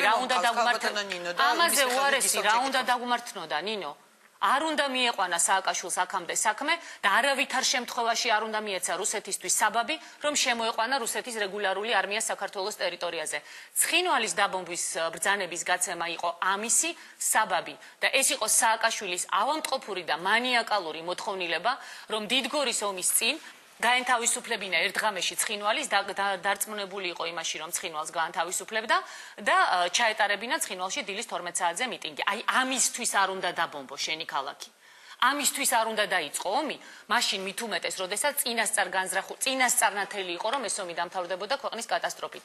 ნებისმიერი გონიერი პოლიტიკოსის მთავარი ამოცანა არის ნინო ის, რომ თავის ქვეყანას ააცილოს ომი და არ ჩართოს ქვეყანა ომში, მით უმეტეს წინასწარ წასაგებად გაწირულ ომში. ეს არის ამოცანა, ამიტომ არის უპირველესი და მნიშვნელოვანი, მით უმეტეს ალბათ ხელისუფლების წარმომადგენელთან უნდა ისაუბროთ ქალბატონო ნინო და მე არავისთან საუბრის პრობლემა არ მაქვს ნინო და არ ამგონია რომ ხელისუფლების წარმომადგენლებისათვის ჩემთან საუბარი კომფორტული იყოს, იმიტომ რომ თითოეულ მათგანთან არაერთხელ მქონია საუბარი იმასთან დაკავშირებით, რომ ნებისმიერი საომარი მოქმედების განხორციელება ჩვენის მხრიდან მისცემდა რუსეთს საბაბს შემოსულიყო საქართველოს ტერიტორიაზე და ეღიარებინათ აფხაზეთი და ოსეთი. ოღონდ სამწუხაროდ ჩემი ეს მოსაზრებები არც ერთხელ არ გაითვალისწინეს. მე ისევ მინდა დაუბრუნდე საფრთხეს, რომელიც არის ქვეყანაში. ეს არის საერთაშორისო იზოლაციის საფრთხე, იმიტომ რომ პრეზიდენტი სამწუხაროდ, მე ეს ნამდვილად არ მიხარია, სამწუხაროდ არის საერთაშორისო იზოლაციაში. გადახედეთ ბოლო 1 წლის მის ვიზიტებს და ჩამოთვალეთ, რამდენ პრეზიდენტთან ჰქონდა მას ოფიციალური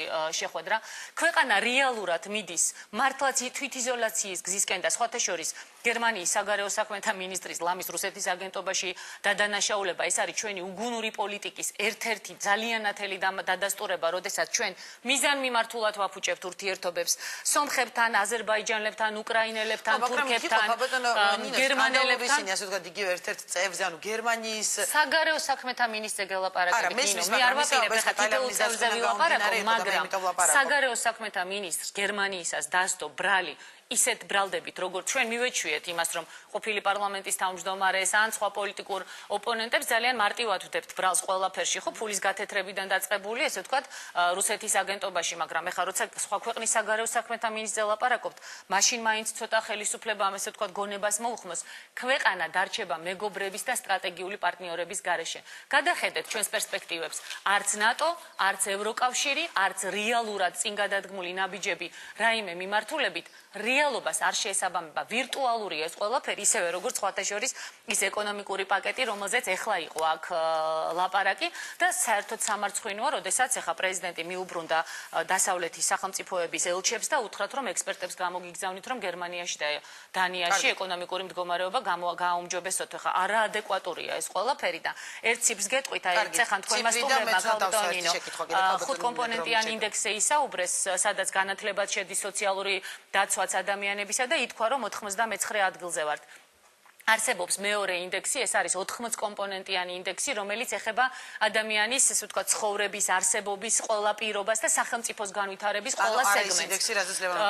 არის დიახ, ამავე ტიპის მეორე ინდექსი, 80 კომპონენტიანი, ამ 80 კომპონენტიანი ინდექსით 70 კომპონენტში გვაქვს უმძიმესი მაჩვენებელი, ესე რომ ყველაფერი, რასაც ლაპარაკობენ, არის ვირტუალური წარმოდგენა, ისევე როგორც ნუ მიწყენთ გარკვეულწილად ანონსი, რომელიც თქვენ გადაცემაში იყო, როცა ესე ვთქვათ, ფოლადი მოდის რუსთავის მეტალურგიული ქარხნიდან, როცა ქარხნებიდან კვამლი ამოდის, ეკონომიკური ბუმია. მე არ ამგონია, რომ ჩვენი მოსახლეობა გრძნობდეს, რომ ის ცხოვრობს ისეთ ქვეყანაში, როგორიც არის გერმანია და დანია. ხო, რა, პარიზიდან ლონდონიდან და რომიდან არ მოგვიტანეთ. კი, რა თქმა უნდა, ჩვენ ბევრი ქარხანა გვინახავს, რომელიც გახსნილა და მეორე დღეს დახურულა სამწუხაროდ. რა თქმა უნდა, ასეთი შემთხვევებიც ყოფილა. კარგი, და ქალბატონო ნინო, ვიცი რომ არ გიყვართ ეს თემა, მაგრამ მე მაინც უნდა დავსვა კითხვა ქონების თემას, რაც შეეხება, რადგან ისევ ხმაურიანი გახდა ამ კვირაში, იყო ნინო, შეიძლება შეკითხვით გიპასუხოთ? კი ბატონო. ჯერ ერთი მეოთხე თავარ თქვენ გადაცემაში. და 4-ვე გადაცემაში ერთხელ თუ ორჯერ თუ არა თითოჯერ მაინც იყო ეს თემა დასმული. მე მინდა კითხო. იმიტომ რომ სულ აქტუალურია, ქალბატონო, სულ რაღაც ხდება. ძალიან კარგი რამ ბრძანეთ ქალბატონო ნინო. მე რომ პარლამენტის თავმჯდომარე ყოფილიყავი, იქნებოდა ეს თემა აქტუალური? ნინო ბურჯანაძე რომ ყოფილიყო, არა, უკაცრავად და თქვენ გინდათ მე მითხრათ, რომ მე რომ პარლამენტის თავმჯდომარე ვიყო დღეს და მე რომ გაჩუმებული ვიყო ყველაფერი იმაზე, რაზეც ვლაპარაკობ, ტალავინის დასკვნაზე, სააკაშვილის შეცდომებზე, დანაშაულებზე და ასე შემდეგ, თქვენ გინდათ მითხრათ, რომ სინქრონში პირველი არხი იმედი და რუსთავი 2 სინქრონში გააკეთებდა სიუჟეტებს ბურჯანაძის ყნეთისაგარზე. ეს არ იქნებოდა ნინო. ეგრეთ წოდებული ქალბატონო ნინო. მე ვიცი ეს ნიუსები ნინო, როგორ კეთდება, ძალიან კარგი, არც ეს აუქციონი ჩატარდებოდა, არც საგადასახადო დავა იქნებოდა, მაპატიოს ტელემაყურებლებმა უმორჩილესად გთხოვთ ბოდიშ გიხდით. არც უნიტაზის ჯაგრისებზე ლაპარაკი არ იქნებოდა ნინო ბურჯანაძე დღეს რომ არ იყოს ოპოზიციაში. მე ძალიან კარგად ვიცი ნინო, ამ ქვეყნი არ ვილაპარაკებ მაგ თემაზე პირდაპირ გეტყვით. მე მაგ თემაზე არ ვაპირებ არანაირად საუბარს, იმიტომ რომ ბევრჯერ გავეცი ამ თემას პასუხი. ერთ რამეს გეტყვით ნინო, მე ვლაპარაკობ იმაზე, რომ ქვეყანას აქვს საფრთხე იზოლაციაში აღმოჩნდეს. მე ვლაპარაკობ იმაზე, რომ ქვეყანის წინაშე დგას საფრთხე. იმასაც ხალხოთენს სხვა რამე მინდა კითხოთ, რომ არანაირ გარიგებაზე ხელისუფლებასთან არაფრის ხარჯზე არ წახვალთ.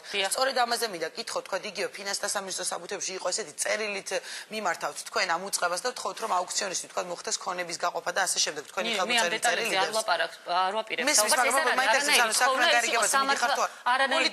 ფიგურისგან არის არანაირ გარიგებაზე მე არ მივდივარ ნინო ნებისმიერი მაგ ტიპის წერილი შეგიძლიათ გამოაქვეყნოთ ეს არის ის წერილები რომელიც სამართლებრივი პროცედურის დაცვით არის შესრულებული და ეს კანონის ჩარჩოებში მიწელმოწერილი გარიგება სწორედ ეს მინდა და მე ეგეთი გარიგებები ჩემო ძვირფასო და კარგო ეგეთი გარიგებები ოფიციალური წერილებით არ კეთდება ეგეთი გარიგებები კეთდება ძალიან მარტივად ტელეფონზე დალაპარაკებით ან ჩუმად შეხვედრით და მოგვარებით იმის რომ ცოტა ჩუმად თუ ილაპარაკებ ან ნაკლებად აქტიური იქნები ყველა პრობლემა მოგეხსნება მათ შორის წყნეთიც მათ შორის ის დაპატიმრებული ადამიანებიც მათ შორის დატერორებაც და ასე შემდეგ დიახ მე არანაირ გარიგებაზე არ მივდივარ და ერთი რამ შემიძლია არც წავალ არავითარ შემთხვევაში იმიტომ რომ სასწორზე დევს ქვეყანა სასწორზე დევს ამ ქვეყნის ერთიანობა და ერთი რამ მინდა ვთქვა მე ვლაპარაკობ ამ ქვეყნის სამკვდრო სასიცოცხლო საფრთხეებზე მე ვლაპარაკობ იმაზე რომ ქვეყანას სჭირდება გადარჩენა. მე ვლაპარაკობ იმაზე, რომ მე ვეძებ და თანდათან ვპოულობ იმ გზებს სხვებთან ერთად, რა თქმა უნდა, არა მარტო,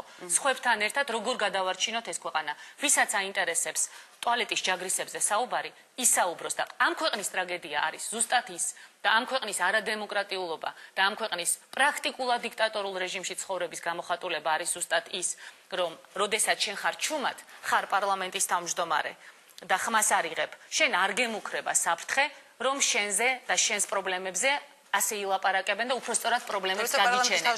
როცა არა ხარ, ქალბატონო, რაზე უნდა ესაუბროთ, თქვა იგივე მედია სოციალურ ძალიან არა, მე გულისხმობ თქვა თემა იყო რაიმე ისეთი, რომ აი რაღაც თქვენი კონების საკითხს ქალბატონო, თემის მოძებნას რა უნდა? როცა ადამიანები კადრულობენ ჯაგრისებზე ლაპარაკს, თემის მოძებნას არაფერი არ უნდა. ეხლა არის თემა, გათეთრება, ფულის გათეთრება, ეხლა არის საუბარი გადაცემაზე დევნილების თქო ოპოზიციის მხრიდან. ნინო, უკაცრავად იყო ლაპარაკი იმაზე, რომ ბურჯანაძე ყიდულობს იარაღს, იყო ლაპარაკი იმაზე, ბიტები, იარაღს. ბურჯანაძე. იყო ლაპარაკი ფულის გათეთრებაზე, იყო ლაპარაკი რუსულ კავშირებზე, ყველაფერზე.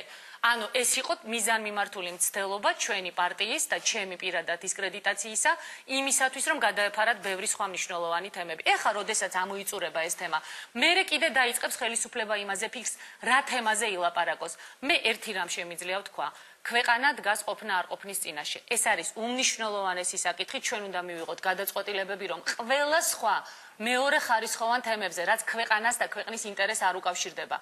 ჩვენ არ უნდა ვისაუბროთ, არ უნდა მივცეთ ხელისუფლებას იმისი შესაძლებლობა, რომ გადაფაროს სხვა თემები, იქნებ გაიმარჯოს თქვა ოპოზიციის კანდიდატი, ეს არის მე მგონი გასაგებად. არა, მესმის თქვენ კოდექსზე საუბრობთ, მაგრამ იქნება ეს ერთ-ერთი არ საუბრობდი, ნინო. მე მგონი გასაგებად საუბრობ. მითხარით, თქვენ თვითონ ხომ ხართ ჟურნალისტი და ძალიან მაღალკვალიფიციური ჟურნალისტი. დამისახელეთ ერთი მაგალითი თუნდაც ამ 3 თვის განმავლობაში, რომელი ნაბიჯი გადადგა ხელისუფლებამ იმ მიმართულებით, რაც მე მომცემ შესაძლებლობას გითხრათ, რომ დიახ საარჩევნო გარემო გაჯანსაღდა. მე გეკითხებით არ ველაძის დანიშნა იგივე ალასანიასი არსებობს ქალბატონო ნინო. არა, მე ვერ ხედავ ვერანაირ შანსს ნინო ოპოზიციის გამარჯვებისას იმ საარჩევნო გარემოში, რომელიც არის დღეს შექმნილი, როდესაც ყველა ცენტრალური არხი არის ხელისუფლების ხელში, როდესაც პოლიცია არის აბსოლუტურად პოლიტიზირებული, როდესაც ბიზნესი აქ საკუთრების უფლების დაცვაზე იყო ლაპარაკი და ბიზნესის საინვესტიციო გარემოზე დღეს ჩემი პარტიის ერთ-ერთი ორგანიზაციის თავმჯდომარე მოვიდა და დეტალურად მიყვებოდა როგორ ჩამოართვეს და წაართვეს ბიზნესი და ეხლა ვცდილობთ რომ სასამართლო პროცედურები დროზე გავიაროთ, რომ სტრასბურგს მიმართოთ. რაზე მელაპარაკებით, რომელ საარჩევნო გარემოზე მელაპარაკებით. მე კიდევ ერთხელ ვიმეორებ, ამ პრეზიდენტის ხელში არანაირი არჩევნების სამართლიანი არ ჩატარდება. გასაგებია, კარგით. ქალბატონინა და ბულ უბრალოდ მინდა კითხოთ თქვენ ახსენეთ რომ ვთქვათ იყოს ხელისუფლებიდან ვინმე უბრალოდ მინდა რომ ასე ვთქვათ ერთგვარი პირობაში ამოგართოთ როგორც ეს შესაძლოა რომ თქვენ დებატებში გიხილოთ კი, შესაძლოა ნამდვილად ხელისუფლების წარმომადგენელთან. შესაძლოა დებატებში მიიღოთ მონაწილეობა. კარგით, ამაზე მოლაპარაკებების დაწყება შეიძლება. კი ბატონო, პრობლემა ნამდვილად არ არის. მე უბრალოდ მინდა საზოგადოება დავარწმუნო, რომ ჩვენ აუცილებლად მივახცევთ წარმატებას, იმიტომ რომ ჩვენ მართლა ვიბრძვით ამ ქვეყნის გადარჩენისთვის, მართლა ვიბრძვით იმისათვის, რომ ქვეყანას გაუჩნდეს შანსი, რომელიც სააკაშვილმა დააკარგინა ჯერჯერობით ჩვენ ვართ პრაქტიკულად უბსკრულში და სუმთლად რომ არ გადავიჩეხოთ უბსკრულში, აუცილებელია ის, რომ ქვეყანას გაუჩნდეს შანსი. ეს შანსი არის საპრეზიდენტო არჩევნები და მე დარწმუნებული ვარ იმაში, რომ სრულიად ოპოზიცია ძალიან მალე ერთად დადგება და ერთად იბრძოლებს ვადამდელი საპრეზიდენტო არჩევნებისთვის, იმიტომ რომ ყოველდღე ამტკიცებს ეს ხელისუფლება, რომ არაფრის შეცვლას უკეთესობისკენ ის არ აპირებს, არც არაფერს არ შეცვლის. ნინო, მე წეხან მოგახსენეთ, ეხლა არ არის საპრეზიდენტო კანდიდატებზე საუბრის დრო. ეხლა არ არის გამორიცხული, ალბათ ვიქნები, რა თქმა უნდა, მაგრამ ეს არ არის მთავარი. მთავარია ის, რომ წავიდეს სააკაშვილი, რომელიც გახდა ამ ქვეყნის დამაქცევარი და ამ ქვეყნის განვითარების შემაფერხებელი და მთავარია, რომ ხალხს მივცეთ დემოკრატიული არჩევნების ჩატარების შესაძლებლობა. ხალხი თვითონ გადაწყვეტს, ვინ უნდა როგორც ხელისუფლება ამბობს და ნახოთ. ვერ იქნება ამ ხელისუფლების ხელში ტესტი თვითმმართველობა, იმიტომ რომ ამ ხელისუფლებას ნინო არ აქვს ყველაზე მთავარი, რაც დემოკრატიული არჩევნების ჩატარება სჭირდება. ამ ხელისუფლებას არ აქვს სურვილი, რომ არჩევნები დემოკრატიულად ჩაატაროს. დიდი მადლობა, უკვე დრო ამოიწურა უბრალოდ პროდიუსერების, მეუბნებია რომ აღარ დარჩა დრო. ძალიან დიდი მადლობა სტუმრობისთვის. დემოკრატიული მოძრაობა ერთიანი საქართველოს ლიდერი ნინო ბურჯანაძე საუბრობდა პოზიციის სტუდიაში. მე მომავალ პარასკევამდე გემშვიდობებით, მომავალ პარასკევს ამავე სტუდიაში იმ კვირის მთავარი თემით შევხვდებით ერთმანეთს. მადლობთ ყურადღებისთვის.